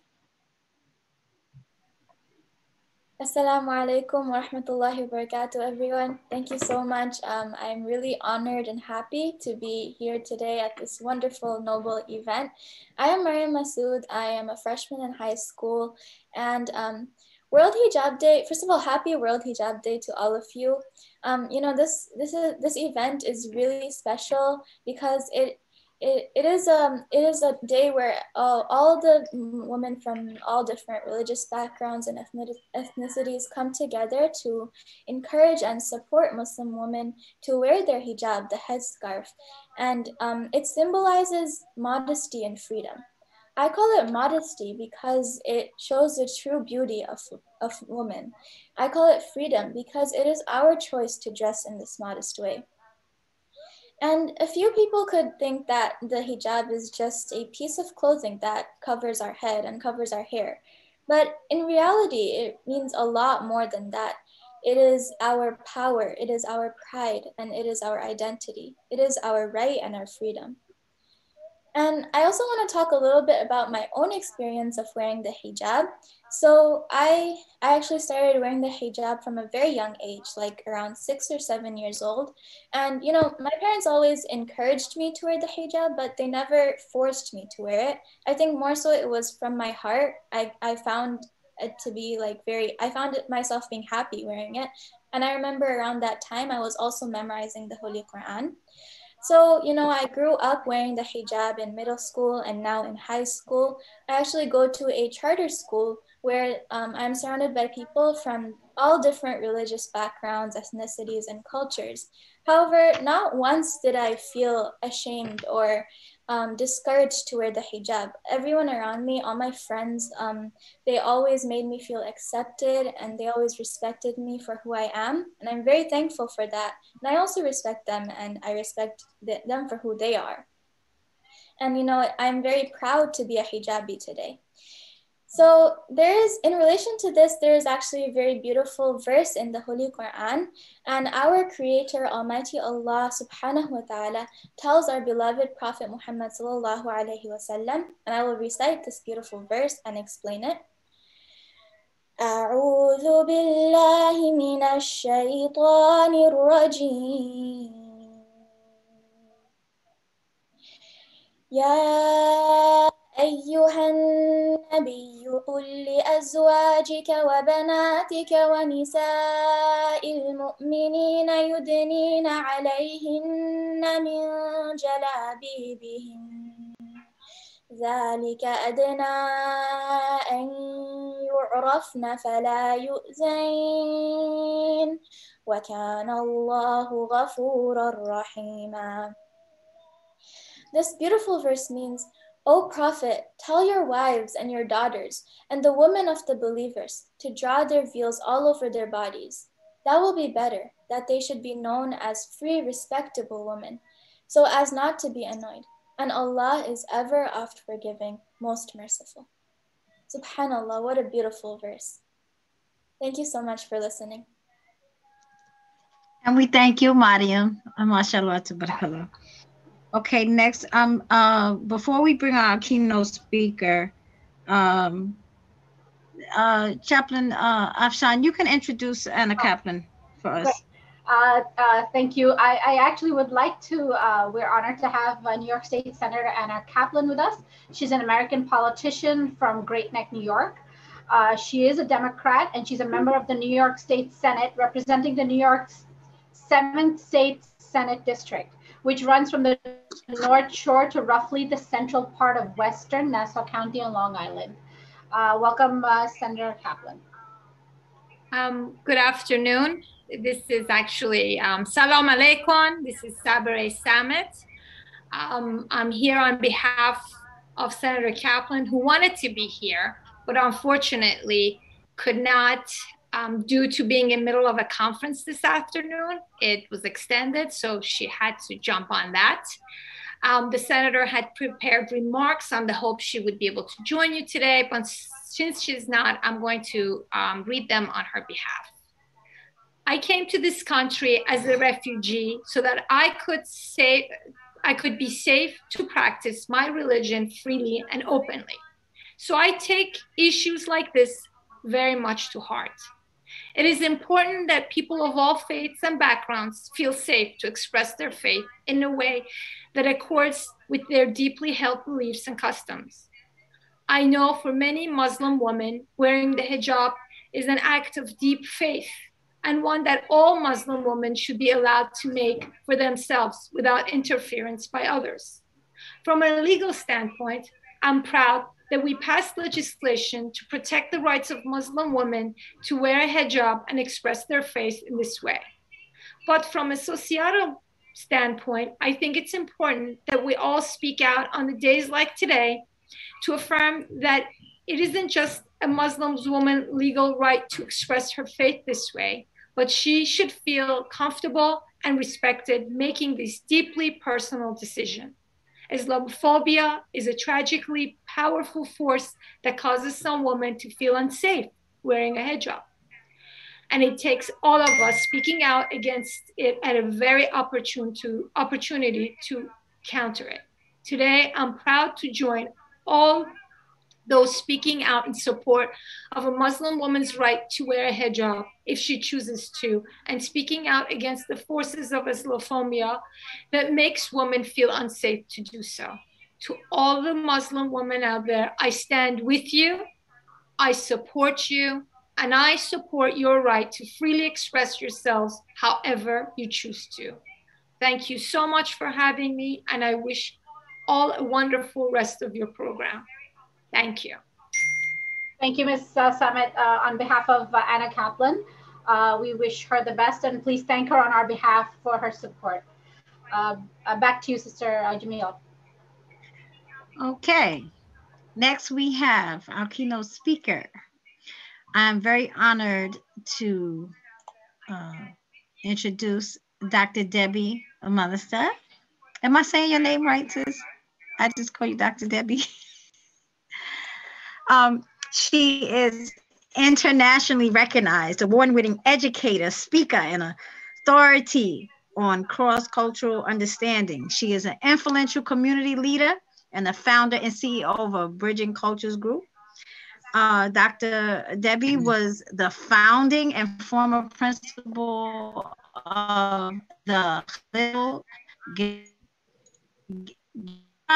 International Academy in Brooklyn, New York, the 25-year veteran of the New York City public school system. She taught special education, inclusion trained teachers in literacy, and served as a multicultural specialist and diversity advisor. Currently, she is the board president of the Muslim Community Network, to name a few. And I think I just saw that she was also at the inauguration to be the first Muslim woman to, she can fill that in. Thank you, sister. I got the Don't worry. text. Alaikum salam. You are so blessed to the community as well. We appreciate you, and we're glad that you're here to join us as our keynote speaker. Take it. Thank you. Assalamu alaikum wa rahmatullahi wa barakatuh, my sisters and brothers, my allies who are all here. What an incredible event this is, to have over 120 participants, to have elected officials from city level to the state level. It's really a testament to the organizing of the sisters that have been doing this extraordinary work. Sister Mazida and Sister Jamila, may Allah bless you and your whole entire team for organizing this event and amplifying the story of the Muslim sisterhood and how important it is for us to support one another and to amplify one another's stories and narratives to help people better understand who Muslim women are, where they come from, what they have to contribute, and their place in society, in leadership positions, in various sectors of the professions that exist in our society. I'm really honored and humbled to have been invited as the keynote speaker for this wonderful day. This wonderful day, as we all know, was a brainchild of our dear sister, Nozma Khan, back in 2013, where she decided to have a World Hijab Day in recognition of millions of Muslim women who chose to wear hijab and live a life of modesty. Something so simple, but yet so extraordinary in the mind of everyone who, has seen Islamophobia, the backlash and discrimination that Muslim American women have faced in the last 25 years and even pre 9/11. And to have a day that's dedicated to celebrating World Hijab Day, whether you choose to wear hijab or you don't, it's a day of Muslim women celebration. And so I want all of my sisters that are watching this, that are participating in this, is to love yourself, to absorb this day and feel proud of who you are, where you've come from, and your contributions to your family, to your community, to the larger society, and know that the sacrifices that you make every day when you walk out your door wearing the hijab as an ambassador for Islam and Muslims, that you are appreciated, that you are celebrated, and that you wearing this banner of our faith tradition should be something that we, appreciate every day for all of that you do and that you give. And we know that there are times that we are walking in places, whether it's walking into a room, whether it's walking on the street, we get stares and we get looks, but embrace yourself, love yourself, and know that this is simply your choice and your decision to wear the hijab, and that it is your way of worship to Allah subhanahu wa ta'ala. And so I want to, remind us of that and make sure that each and every one of us, feels that sense of appreciation. And to my sisters who do not choose to wear hijab, you too are ambassadors of our faith. The way that you carry yourself, the way that you talk about Islam, and the way that you give back to society. So I want to make sure that all of our sisters who don't necessarily wear hijab feel the same love and appreciation and respect that those who do wear hijab. This day, as I mentioned earlier, was a brainchild of Nozma Khan. a little bit about Nozma Khan, and some of you may know her. She grew up in the Bronx, and just decided, based on the discrimination that she was experiencing and others were experiencing, she decided to wear it. And some of her reflections, going back to her middle school age, people in her classes used to call her Batman or a ninja because of the way that she chose to wear her hijab. But she stood fast, and she made sure that she did not let that deter her from taking her hijab off. And I appreciated our dear, distinguished controller, Scott Stringer, for bringing up Dua, who is a student at LaGuardia High School. I was actually the first to hear the unfortunate incident that took place with her teacher at LaGuardia High School. She attended an event where I was doing one of my book talks, and she shared with me what had happened, but not realize that she was being discriminated against. And after speaking to her, I insisted on connecting her with CARE, the Council on American Islamic Relations, and we made sure that they took her on as a client and brought justice for her. And so I'm so happy to see that this case has moved forward. And I share this with you because a lot of times we don't know that we are at the receiving end of bigotry and discrimination. And we must, build the courage to stand up to it and report it. One of the things that is deeply troubling in our Muslim community is that there is so much discrimination that's happening and hate crimes that are happening and that are unreported. And so if there's anything I want you to take away from today, is that we must report these incidents in order for our community to get the justice. And so we can break the cycle of hate and bigotry through reporting these incidents. Another thing that I wanted to share about this incredible World Hijab Day is some of the sisters that are in this, that organize this event. Back in 2017, the New York State actually recognized today as World Hijab Day in New York State. This did not just happen for the heck of it. It was because of the organizing and mobilizing of our sisters that have said, you know what, we want this to be a recognized day in New York State. And what resulted is actually, if you go to the New York State Senate website, you will find on there the resolution, and it's State Senate Resolution number 370. And it was actually I will share with you who were the sponsors of this incredible bill. This resolution. It was Senator Roxanne Prasad. She was really the champion. She made sure to get this, moving.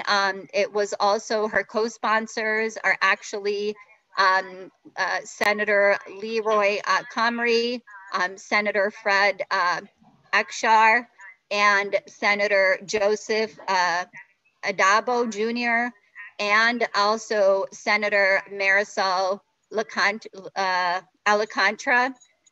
We need to thank these 5 individuals for their leadership and putting this on the map and historically making this something that was important and pertinent for New York State to recognize. And this recognition stamps out hate in every corner of our state. So again, I want to thank Senator Roxanne Prasad for her advocacy to make this resolution become a reality. And so please go to the, to the website, the New York State website. In fact, what I'll do is I will drop the link into the chat for you all to get to read it.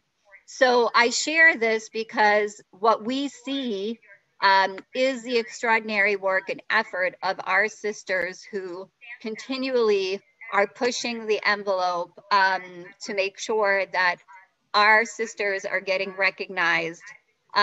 In 2017 as well, on an international level, the House of Commons in the UK hosted an event marking the day where the Prime Minister, Theresa May, also attended. The event has been recognized by Tasmina Ahmed Sheikh, who is also in the government in the UK, and many others. And so I really, want, to have every sister, whether you're in New York City, New York State, wherever you are watching this, to know that, there are milestones being made to recognize the contributions of Muslim women.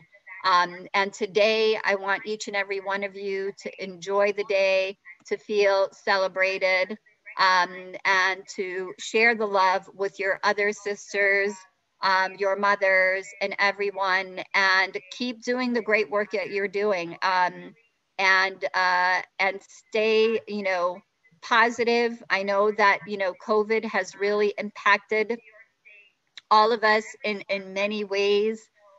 But when we, have these kinds of opportunities to connect and celebrate, and be able to share information with one another, we are making a difference in each other's lives. So with that, I will give it back to the host. And again, thank you all for having me. Congratulations on this incredible event. I love you all, and keep up the incredible work. Salam alaikum. Wa alaikum assalam. Wa alaikum salam wa rahmatullahi wa barakatuh. Okay. Alaikum salam wa rahmatullahi wa barakatuh.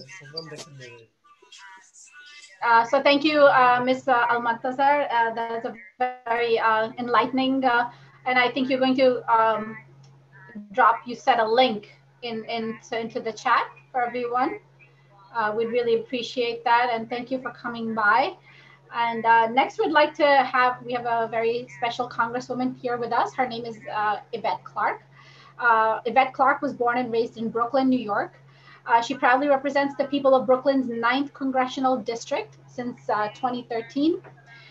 She is a proud daughter of Jamaican immigrants and takes her passion for her Caribbean heritage to the Congress, where she co-chairs the Congressional Caribbean Caucus and works to foster relationships between the U.S. and the Caribbean community. Ms. Clarke is also Vice Chair of the powerful Energy and Commerce Committee and a member of the Homeland Security Committee. Ms. Clarke has been a member of the Congressional Black Caucus since coming to Congress in 2007, and today chairs its Immigration Task Force while acting as an active member of its Census 2020 Task Force. We are also very grateful to Ms. Yvette Clarke, who has been instrumental in bringing halal and kosher foods to the public school system.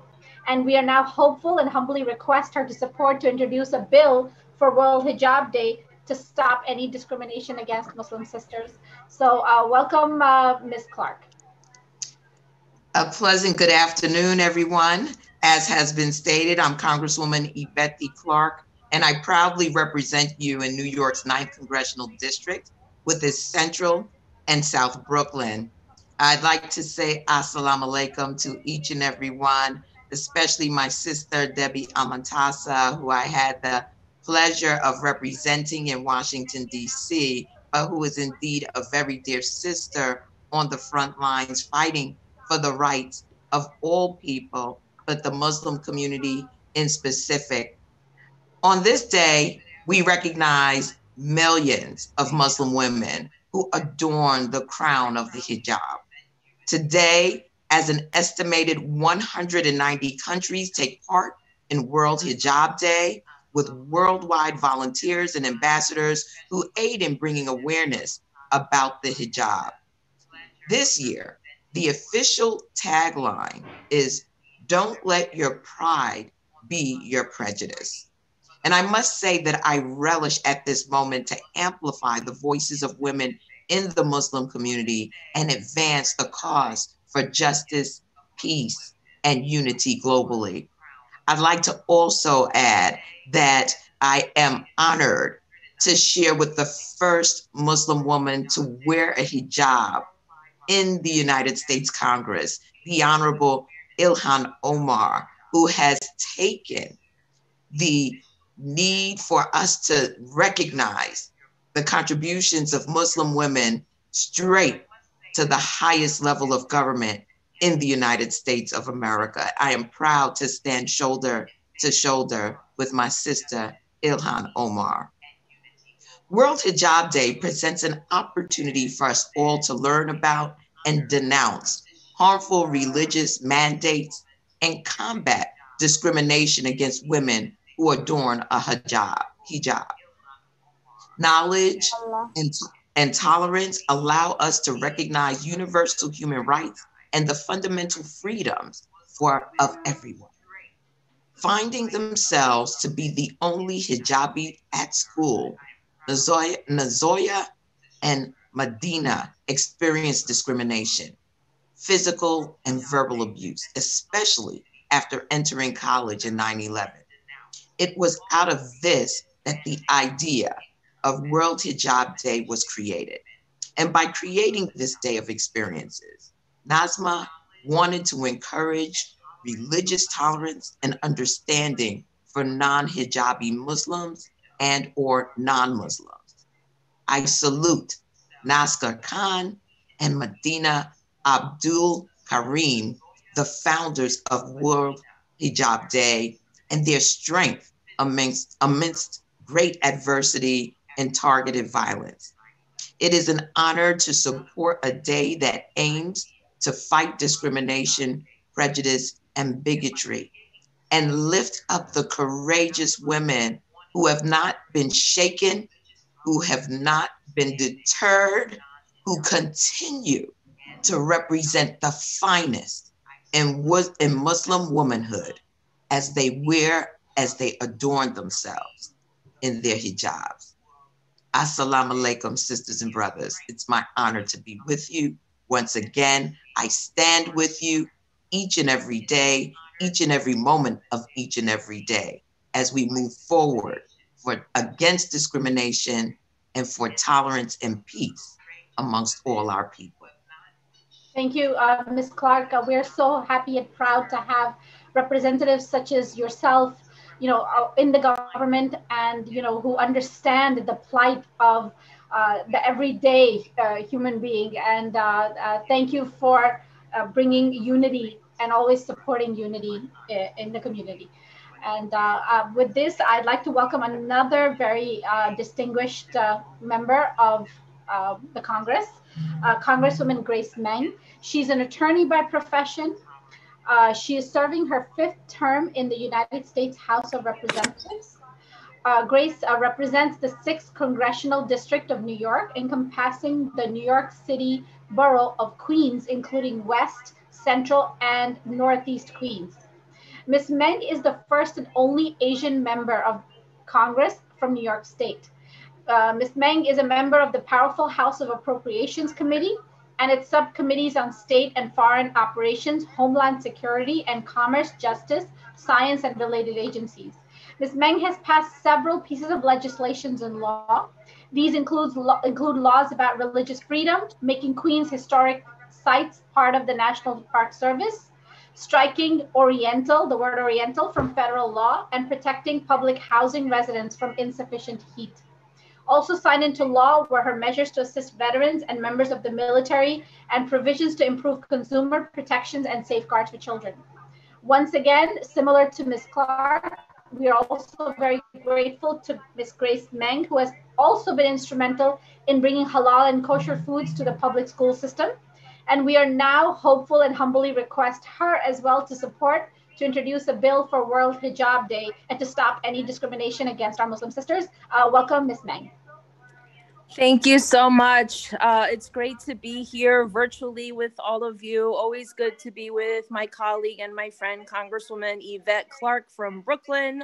And I want to thank Safest, Mazeda, and so many of our community leaders who have been working and promoting this important, meaningful, and symbolic day to recognize World Hijab Day here in Queens and New York City, but all throughout the country as well. I wish we could be together in person. I wish that we weren't going through this awful pandemic and would be able to give you all a real hug on this really important day, which recognizes the millions of Muslim women who choose to wear the hijab. And I hope that the celebration of the hijab opens more paths to understand and celebrate one another's cultures. This is a really, interesting time in our country right now.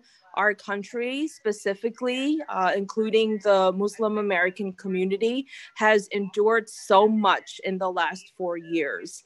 And we have gone through an administration under the leadership of a president who has made people feel every single day and every single week that people that look like you and me are not American enough, that we don't deserve to be in this country. One of his first signature initiatives and laws was to institute a Muslim ban in this country about 4 years ago. And I'm proud that we now have a president who on his first day and his first week revoked that racist Muslim ban. And hopefully will start providing the way for us to unite American families once again. I know that the coronavirus pandemic has been especially hard on us here in New York and especially here in Queens. I know that so many of you, I've talked to some of you, are juggling so much, your personal families, your careers, helping your elders in your own family and your networks get the services that they deserve. And so I'm really happy to join with you also today to talk about the importance of swabbing and saving lives and ensuring that our vaccines, as they continue to be rolled out, are rolled out on an equitable basis, which they are not right now. We need our city, our state, and our federal leadership to make sure that our communities are being treated equally. We've gotten some initial statistics back just this past weekend, which show that so many of our underrepresented communities are not getting the resources and the vaccines that they deserve. We talk about diversity, and that's one of the reasons why we gather today on World Hijab Day, to celebrate each other's diversity. And that includes diversity in everything, diversity in government services, inclusion in government services. We mentioned earlier halal food in schools, which is important, but also right now we've been working with the Department of Agriculture and many of our cities' not-for-profits, making sure that our communities are getting sufficient and appropriate halal food, because that's been a real challenge, literally trying to feed our families and to feed our children.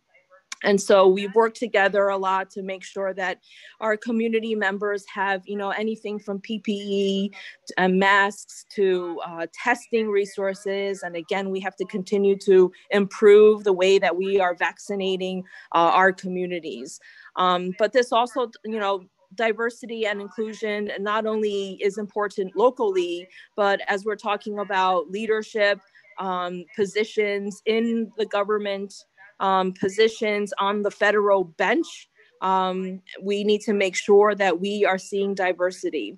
So I wanted to be here to say thank you so much for all the work that all of you have been doing, for being our eyes and ears on the ground, especially during this last very trying year and the last 4 years of a really cruel administration. Thank you so much for all that you do. Please keep in touch. Thank you for including me today. And thank you to all the community leaders and colleagues in government who have joined us today. Be safe, everyone. Okay, I would like to introduce Councilman Ben Carlos. Is he here? I have to go to my ESL class. Ben Yes. Carlos? Thank you so very much for Councilman for District 5 in Manhattan. You have the floor now. Thank you so very much for welcoming me and allowing me to participate in World Hijab Day. I have the honor and privilege of representing the Islamic Cultural Center in Manhattan. And not only love the center, but I also love the school. And I do miss getting to participate and join the students and even the graduations. I honestly couldn't be prouder. I want to just join all of you in standing with Muslim women across the city and state to stand in solidarity for World Hijab Day. I'm a person of the Jewish faith, and whether Jewish or Muslim, we're all children of Abraham, and all of us see hate, and hate targeted at what we wear. I would say now more so than ever under the previous presidency, Islamophobia has been at record levels with people wearing their hijab, facing discrimination and even threats of violence in the streets. And just, that's unacceptable. And anything I can ever do to make you and your family feel safe, anything we can do to make sure that people can wear whatever expression of their religion and whatever compliance with their religion we can do, we'll do that. I want to thank Congressmember Grace Meng for her words, her inspirational words. As a person of the Jewish faith, I have similar laws that I observe to halal. And I was actually just on the phone, just a couple of days ago, talking to Dr. Debbie about what you are currently facing in terms of access to food. And we'll be working together on pulling contracts and making sure that we get the city to follow the halal laws strictly. They would never dare to do it with the laws of kashrut. And I am horrified by the idea that they're treating one group of the children of Abraham one way and another group another way. So we'll be working together on that. And I just think that what makes our city so amazing is so many of the people who are still here. And if you are like me, I went to school in Buffalo, and I tried venturing out of New York City. And when I was there, they asked me as part of my job interviews where I went to church. And I said, well, if you're asking about if I'm a person of faith or if I'm part of a community, the answer is I'm Jewish and I do go to synagogue, but that was not the right answer. And I'll say because of reasons like that, New York City is pretty much my only home. It is the only place that I feel safe to practice. And though there still is hate, there's still discrimination here. I've still experienced it here, not quite what it is in other parts of this country, let alone other parts of this world. And so 40% of the people in this city weren't born here. And this is a place that anyone can feel incredibly welcome. And so you are welcome in my district. You are welcome at the Islamic Cultural Center.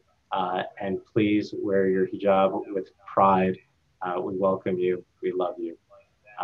Happy World Hijab Day. Thank you so much. Kaplan Afsan. Okay, great. Thank you. Appreciate those words. And we are related in more ways. I think that we realize that's absolutely true. And but your support is invaluable. And we must move together. I myself am one of the organizations I belong to is the Sisterhood of Salam Shalom, where we Muslim women meet on a regular basis with our Jewish sisters, and we have monthly meetings and a healthy exchange of ideas. And we realize that we have such a common base, more than we realize. Thank you for that.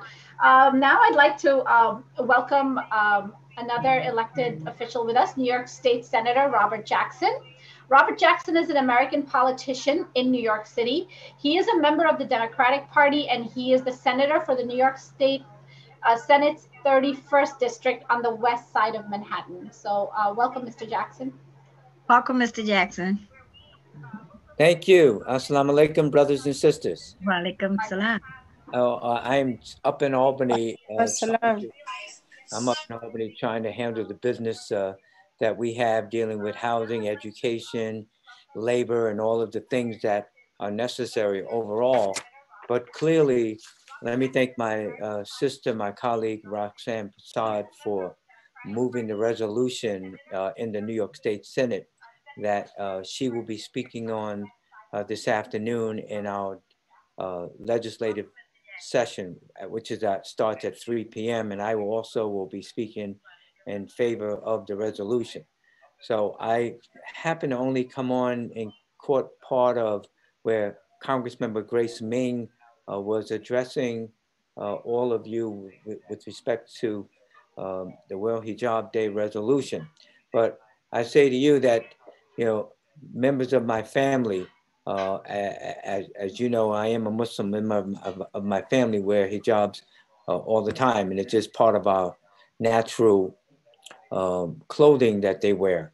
But I have this resolution, and if I can take 2 minutes to just read it to all of you, since some of you may not have an opportunity to hear Roxanne Prasad and myself and others read the resolution in the New York State Senate. So if I can do that, I'd appreciate it very much. So I rise this afternoon to support my colleague, Senator Roxanne Prasad, resolution to recognize February 1st as World Hijab Day.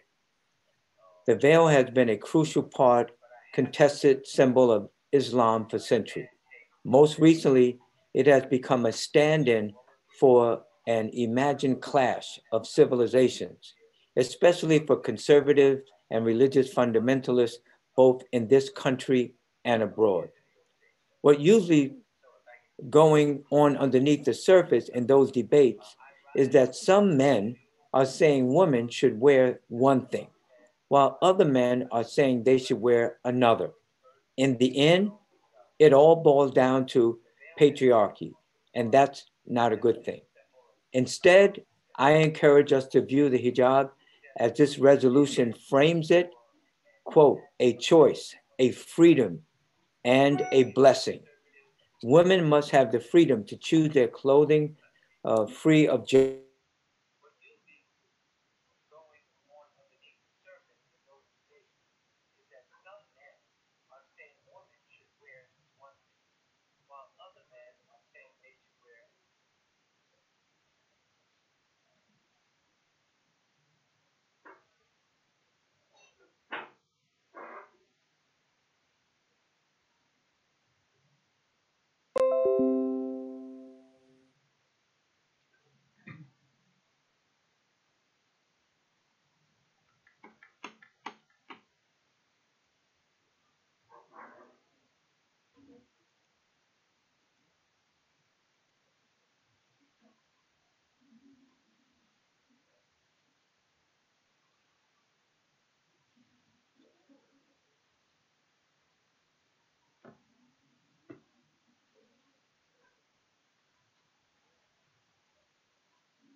This individual is running for District 29 for the City Council, District 29.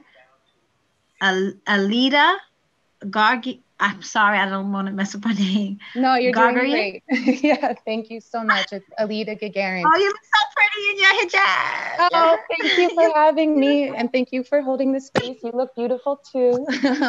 Hello, everyone. I'm really happy to be here as an ally, and so I'm going to keep this really short. Assalamu alaikum. Thank you so much for having me. Thank you so much for holding this space. I couldn't be more excited to stand in solidarity with my Muslim sisters who make our city, my neighborhood, and just my personal life so very beautiful. I'm happy to see sisters like Mary Jo Baida, Shahana Hanif here. And I couldn't be more in support of World Hijab Day, of making sure that all of our sisters here in New York feel supported in dressing however they want to, however is meaningful for them. That is part of intersectional feminism. That is part of building an inclusive city. I'm very happy to see my Congresswoman here supporting this as well. I look forward to all of us working to build a better future together. And I just could not be more grateful to share this space and look forward to continuing our solidarity after this. Assalamu alaikum. Thank you so much. Alaikum assalam. We have another council member, Amanda Ferreras, is running for council for District 18. Candidate for District 18. Yes, hi, how are you? Good afternoon, everyone. Assalamu alaikum. Thank you again for having this space. I'm super excited we're all here today to celebrate World Hijab Day, to be on a Zoom versus when we're usually hugging and embracing on City Hall steps, but I'm glad to be here nonetheless. You know, we're here to celebrate this, and it's important for every woman to be embracing their culture, their choice, and our diversity in our communities. I'm excited to be here to see all of your beautiful faces as an Afro-Latina in solidarity, in celebration of today, wearing hijab or wearing a scarf. You know, I'm really here to show my commitment to provide a voice for every woman, to provide an open, positive, safe spaces, and to fight for us every single day. Really because our communities, our values, are only respected and protected and celebrated when we do it together. And so thank you again for even giving me a moment to say hello and celebrate with you all today, and having me here. And I just want to shout out Ms. Zeda Uden, who invited me, and thank you so much for having me. Really excited to be celebrating and to continue celebrating for the years to come and for the policies to pass in our city and state. Thank you. We thank you and we appreciate you. Next, we have Shahana Hanif. Is she here? I'm here. Thank you so much. Assalamu alaikum, everybody. I'm Shahana Hanif. I am a Bangladeshi Muslim woman from Brooklyn, running for city council in the 39th district, home to the largest Bangladeshi Muslim community in all of Brooklyn. As you know, our city has never elected a Muslim woman at any level of government.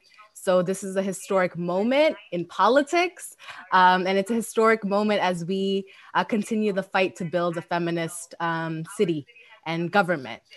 Thank you so much for hosting this celebratory event. I just want to give a shout out to all the Muslim sisters who are on the front lines of important campaigns, community organizing, and advocacy efforts to build a better city, one that emphasizes radical care.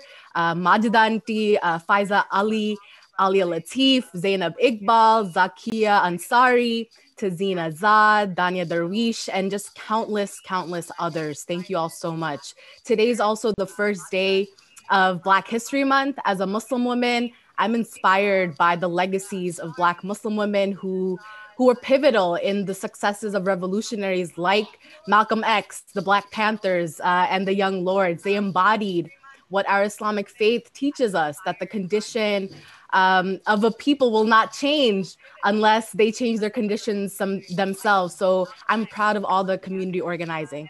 I know we've been bringing up heritage a lot, and I just want to make sure that we continue to advocate for an end to discriminatory practices, xenophobia, Islamophobia, and anti-Blackness, and ultimately working to improve all the material conditions of Black, Indigenous communities in our city. Our work must be rooted in ensuring protections for Muslim women in hijab through legislation by strengthening anti-discrimination laws at the workplace, educational institutions, and all other public places and institutions. Is Rep. Grace Meng still here? She's been pivotal in supporting me as I filed a lawsuit against Venmo because banking while Muslim is a real concern for us. So thank you, Rep. Meng, and thank you if CARE is still on, CARE NYC, for all that you're doing to support me in my fight as we push back against surveillance and biometrics. And I want to honor the life of Nozma Khan, who was killed in a hate crime in 2016. So just emphasizing again, all the brilliance brought to us by Muslim women and the shoulders that we sit on as we continue to expand services and create Muslim women's shelters across our city, expanding mental health services so that they're captured in all the diversity of languages Muslim women speak in our city. And of course, again, being very diligent about banning surveillance and really looking for police accountability in our city, which impacts Muslim women, and to acknowledge gendered Islamophobia. Lastly, I'm just excited that we are welcoming a new generation of leadership to the city council. I'm excited by all the Muslim folks and particularly Muslim women running for city council. We are gonna chart a new wave of leadership in 2021. And I can't wait for Muslim women to be in the city council. So thank you all so much. I look forward to just building with you all in the largest possible coalition rooted in justice and community safety. Thank you so much, Sister Shahana. You are so inspiring and so full of energy coming out of Brooklyn. That's right. That's the only kind of energy we should be bringing right now. Yes. Yes. So next we're gonna have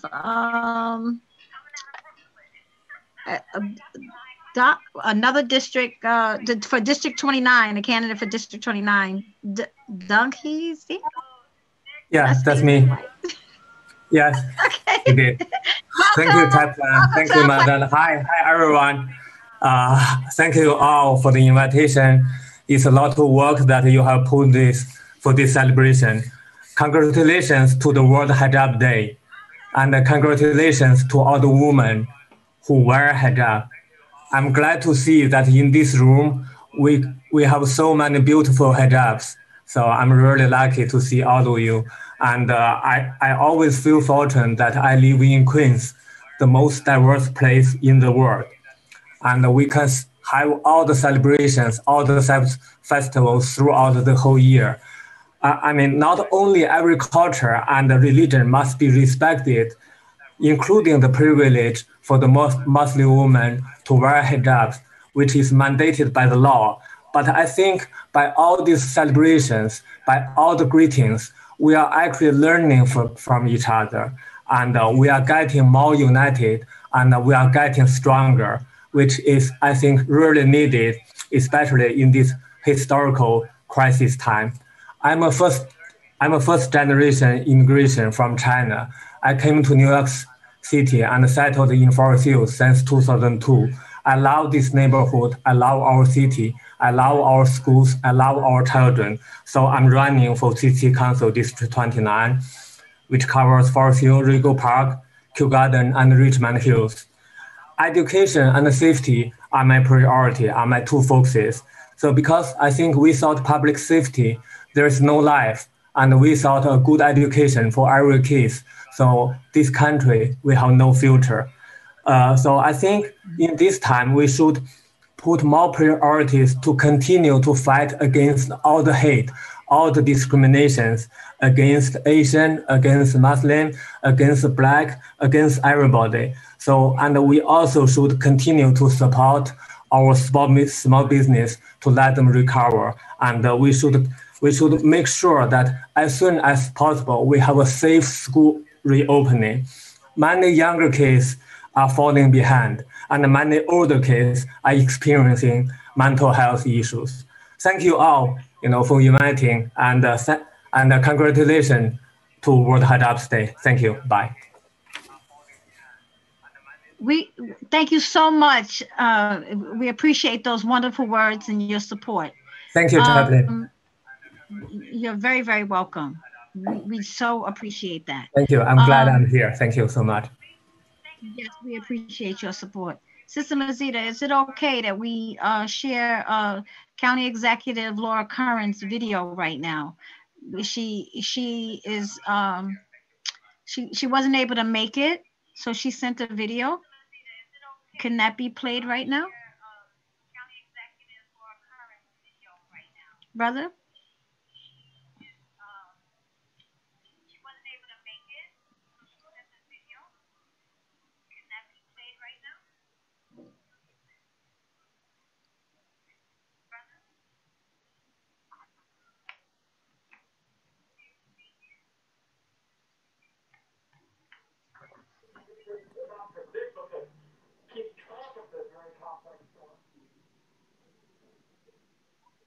Oh.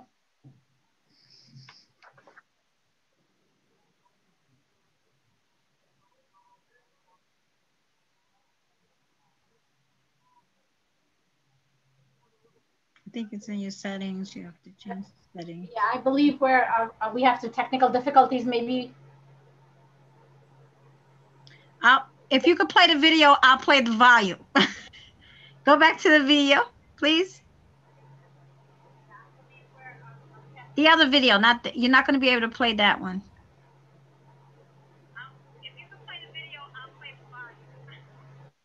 Can you play Laura Curran's? I'll play her. I think we'll pause the video playing for now because there's no sound. Yes, we have a very important message. Brother Shahid, can you just go to Laura Curran?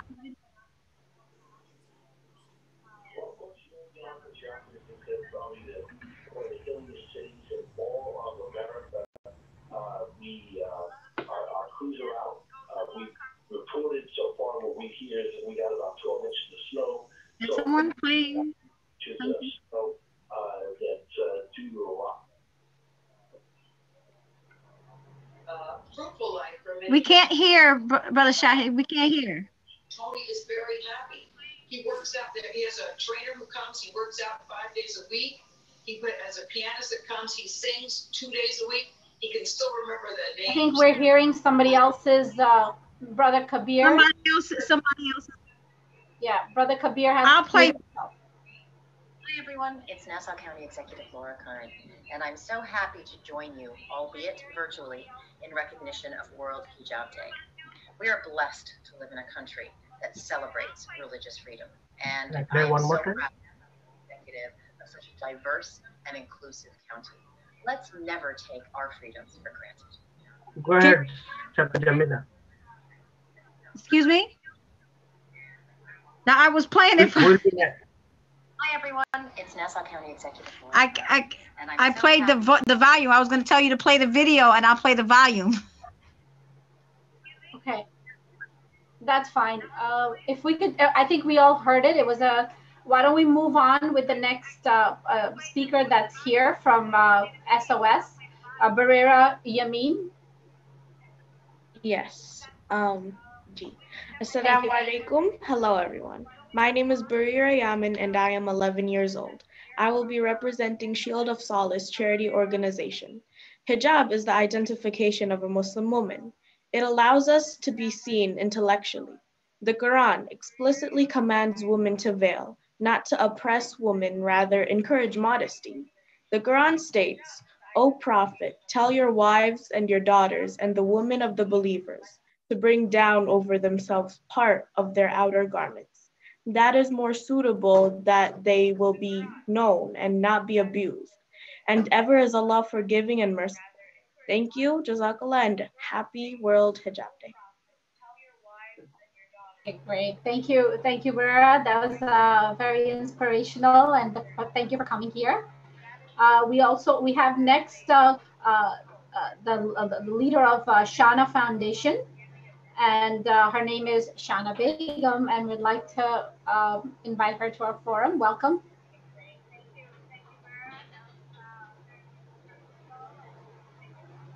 Shana Begum. Okay, so I believe she is not here at the moment, and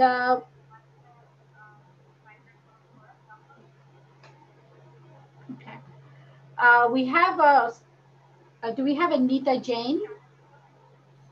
Yes, I'm here. Okay, great. Thank you, Miss Jane, for coming. The floor is yours.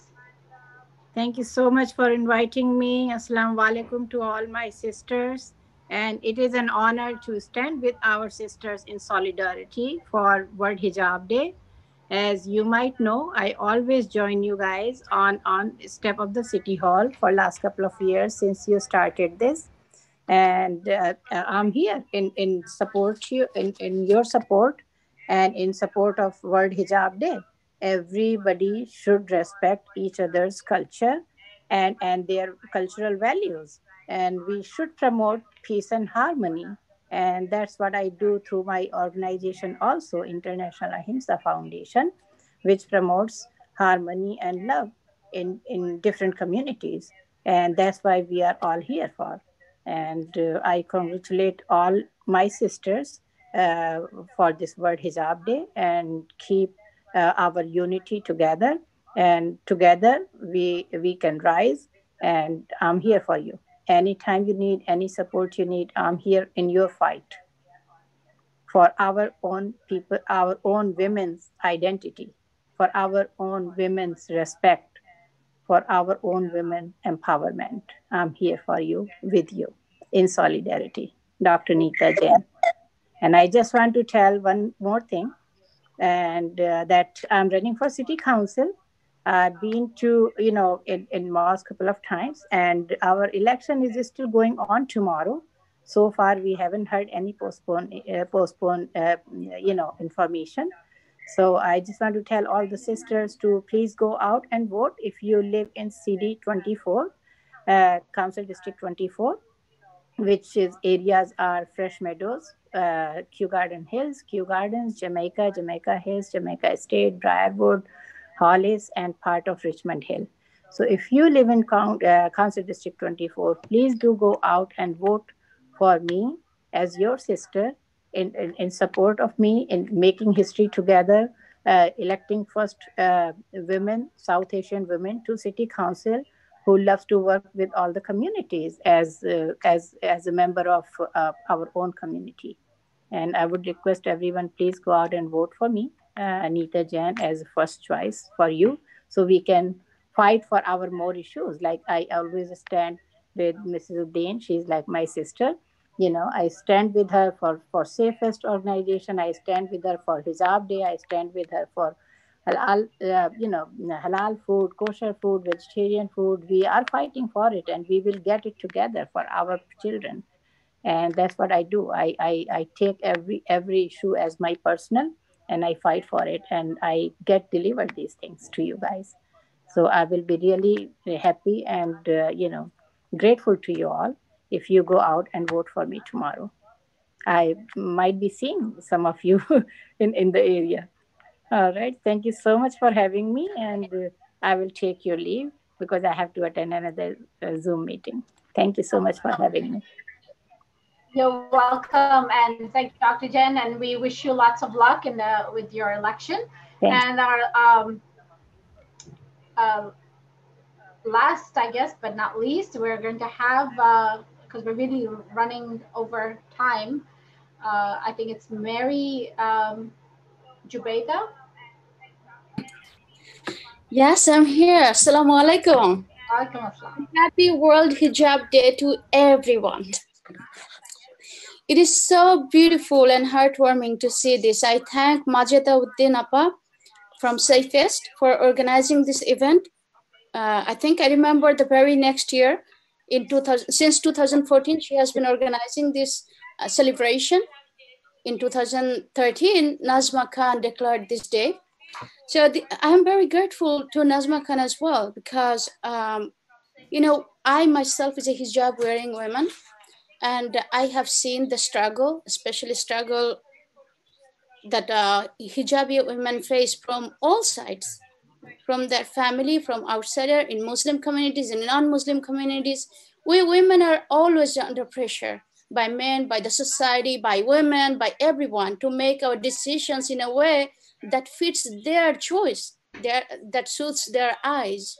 So this all hijab day, creating this day has given us power to declare who we are, and also empowered this understanding that why Muslim women are wearing hijab. For myself, for example, I am wearing it as a piece of my freedom of expression, that I am not bending down to any comments or any pressure from outside the world to decide what my clothing should be. With my pride and comfort, I am wearing this piece of hijab. I love this year's slogan, the way hijab is my COVID protection, which is for me. In fact, you have seen a lot of my pictures that I wear hijab this way. I'm at home, so I'm not wearing that way. So when I'm out, I tie it here so that I can put it on over my nose to use it as a COVID protection mask. And it has been working. Thanks God that I have been hugging hundreds of people indiscriminately and meeting thousands of people during my campaign, as I was the only hijabi Muslim woman running for New York State Assembly in 2020, and did a very close race. And then meeting so many hundreds of people, thousands of people, actually not hundreds, in person, hugging them, touching them, in between, taking pictures, cuddling. And thanks God that I am still COVID-free. My COVID-19 test was negative, the antibodies was negative, but the only protection I used was this thing. But I'm not necessarily advertising that this should be everybody's COVID protection mask, by the way, but this worked for me. So we are having children, and today I'm most impressed by seeing a lot of young ones joining this Zoom call today. And imagine how empowering this is for us, how inspiring for them to see that so many people are in solidarity with them. All the hijabi sisters are there in hijab, all others who are not hijabi, they are in solidarity. This day, over 200 countries, people in almost like all over the world, you know, they all, I mean, the women all over the world, they're standing, they're putting on hijab to make a statement that you hijabi sisters are not alone. You're part of us. We are together. We are one community, whether you're wearing hijab or you're not wearing hijab. As long as you are making decisions educatedly on your own, as informed decision, you're making it, you are the right one, you're the strong one here. So with my hijab, I fought with my non-hijabi sisters too, for their rights for not to wear hijab. So I'm also fighting for the women who want to wear hijab, but are in different countries. It's not like, it's not easy. It's not necessarily that hijab is always easy to wear. Not only inner struggle, the outside pressure is also preventing a lot of women from wearing hijab too, who want to wear hijab. So it's actually the symbol of women being strong and making their own decisions. I will also say that today is World Hijab Day. It's a very significant day for Muslims. So a lot of Muslims are running for city council, and I along with few others ran for a New York State Assembly. And we have our brother, Senator Jackson, Muslim Senator Jackson. So elect some Muslims so that we can show more inclusiveness. Elect some more Muslim. Momita is running for District 24, and the election is tomorrow. If you are living in Jamaica, in that side of New York, please vote for Momita to get first Muslim women elected in city council. So this is how we can show that we actually care for each other. We are standing with each other. Whether, I want to say to my sisters, whether you're wearing hijab or not wearing hijab, let's be strong, let's be educated, let's be informed, and let's stick together for each other, with each other, standing by each other, for each other. It should be us and stronger. Thank you so much. Thank you so much. Alhamdulillah, very, very nice. Okay, this is going to conclude our program, but As always, traditionally, I always write something in reference to the topic, the theme for World Hijab Day. And it goes like this. This is a day the Lord has made. Been fighting for this right for over a decade. We got the resolution in 2017. Alhamdulillah, by the Most High, the Supreme, safest, Nozma Khan, and my daughter Medina, and the list goes on. Year after year on those city hall steps, our voices being strong, February 1st is kept. We refuse to be abused, ridiculed, or bullied anymore. You might not like the outcome. It's probably hurting you to the core. I'm unapologetic of your ignorance to the fact. I'm going to stay positive as I got my sisters back. The hijab is a command, and no matter what your faith, for women and men, for our protection, we're safe. If you don't understand the command, find someone who does to help you so you can. Our hijab is for our safety and our modest dress. To please our Lord in obedience, we're not oppressed. We're happy and proud and dignified. Our hijab is our crown, and we wear it with pride. An inspiration to sisters, an encouragement to guard our modesty. Protect your body, your husband's or your husband-to-be property. Be the beautiful queen you are, covered treasures in the midst of the society. Allah blessed you with a gift, piety. I give thanks to the Creator, He's greater. May Allah protect us from the haters. Humanity, stop the insanity. Stand up, be brave. We don't need to misbehave. Just let their drama go over you. We're making it happen today. We pray it away in hijabophobia. Thank you. Sister Jamila, that was beautiful. Thank you for that. We actually had announced a guest before, and I think she didn't step forward. Shahana Begum from Shahana Foundation. Are you here? Okay. Thank you. Yes. Thank you. I am sorry. Assalamu alaikum. Happy World Hijab Day to everyone. Hi everybody. My name is Shahana Begum. I am the founder and president of Shahana Worldwide Organization and also safest admin director. World Hijab Day is a powerful way to connect Muslim women over the world for their rights.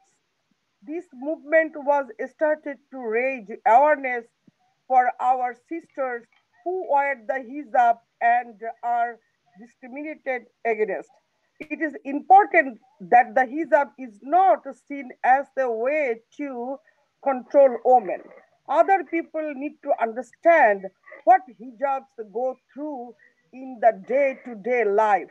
Of course, World Hijab Day wouldn't solve all Islamophobic crimes, but it is a step in the right direction for compassion and kindness. Fear of what we wouldn't know is what stops us from understanding each other. Women of all different shapes and sizes are encouraged to wear a hijab to understand what it means to be of Muslim faith. World Hijab Day let us come together and celebrate our freedom to choose how to practice our faith. Everyone who works under the umbrella of my organization believes in allowing everyone to practice their beliefs peacefully, regardless of they are Muslim or not. It is an honor to speak at this event that has been created by Nozma Khan, the founder of World Hijab Day, and all supporters organization, especially the safest, my sister and founder president Majida Uddin. Thank you to those who organized this event, to the media, all mainstream political leaders or participants.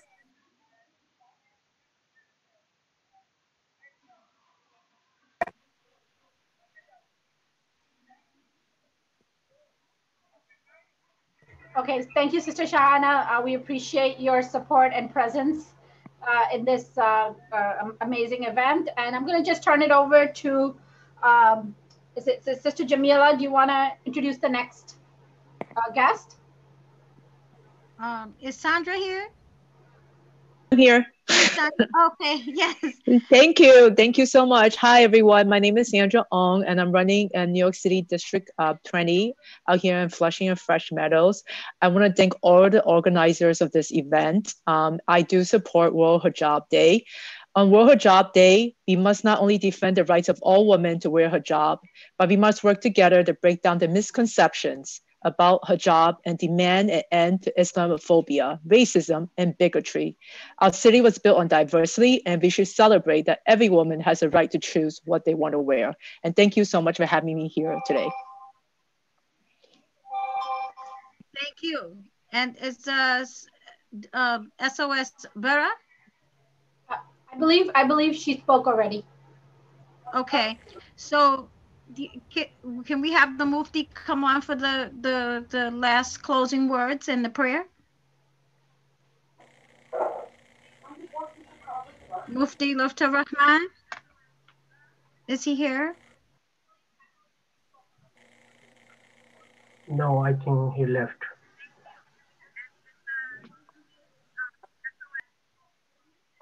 Okay. Would you want like to do the now? closing remarks, Sister Mazida? Is Mazida still here? Mazida, would you like to do the closing remarks?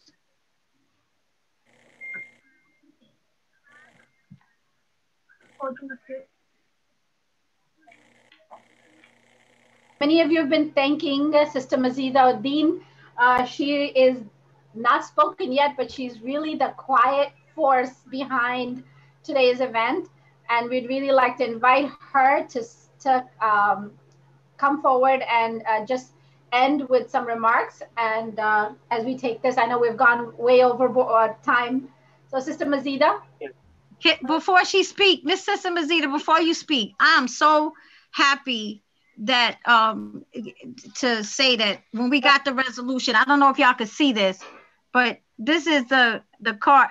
I don't know because it's pink, but it's the card, the handout, the flyer that we have for Nozma Khan. And we're sorry we weren't able to play her video, but she had important words. And what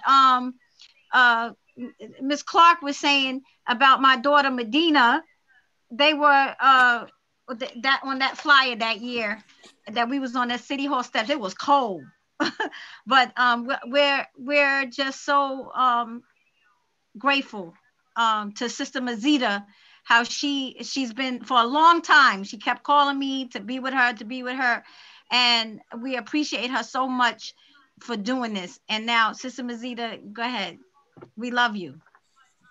Thank you, all of you. Assalamu alaikum, Congresswoman, Graceman, and Yvette Clark, all of our distinguished members, leaders, and elected officials.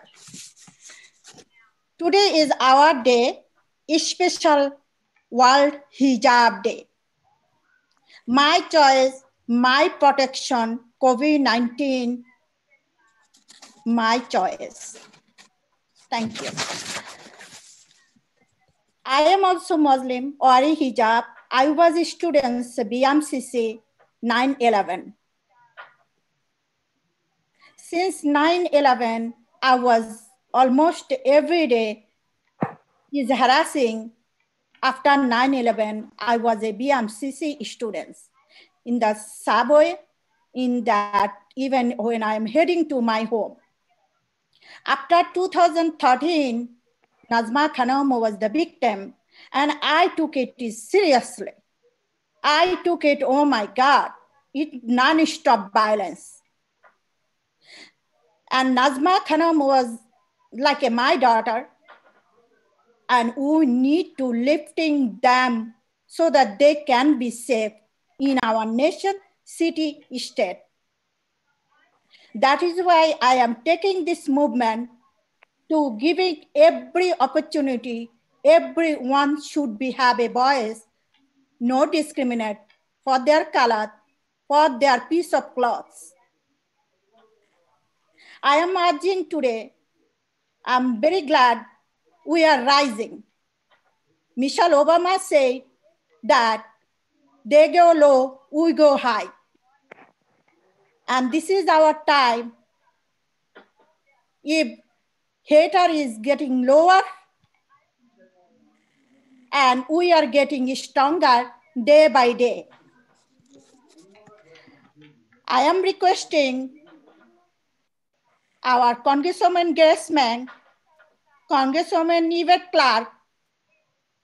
These are two Congresswomen is our power.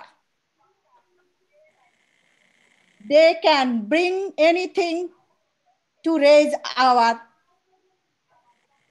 voice, to have a finish their progressive thing.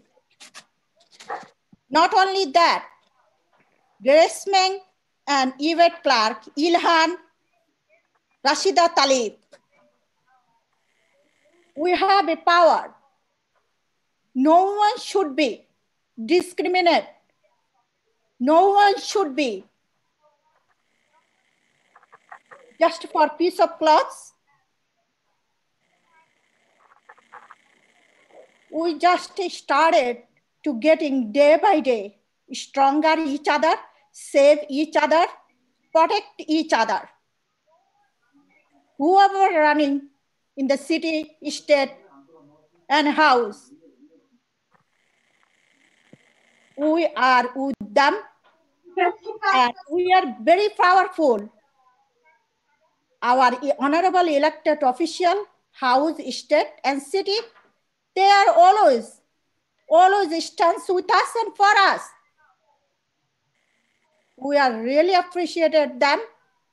World Hijab Day, not only one day, it is happening every day, every level of the government, city and state. Thank you all. See you again next year. Inshallah, we will be stronger day by day. Thank you, everyone. Thank you, Sister Majeda, and all elected officials and all participants. I want to request for closing remarks and make dua. Mufti Lutfur Rahman Kashimi, he is the president of United Imam Ulama Council. Mufti Lutfur Rahman Kashimi. Assalamu alaikum wa rahmatullahi wa barakatuh. I'm glad to join to World Hijab Day today, and I'm gonna make a conclusion with dua, inshallah. اللهم أنت السلام ومنك السلام تبارك ربنا وتعاليت يا ذا الجلال والإكرام. Oh Allah, please guide us to straight path. Oh Allah, give us the strength in our faith. Oh Allah, make all the humanity free from all calamities, especially the COVID-19 and all other disease. Oh Allah, save us from all calamities. Oh Allah, give us good here and hereafter, and save us from the hellfire. وآخر دعوانا الحمد لله رب العالمين. السلام عليكم ورحمة الله وبركاته. Thank you, everybody. Thank you, Sister Majeda. And behind the scene, we have a lot of volunteers. They work tremendously.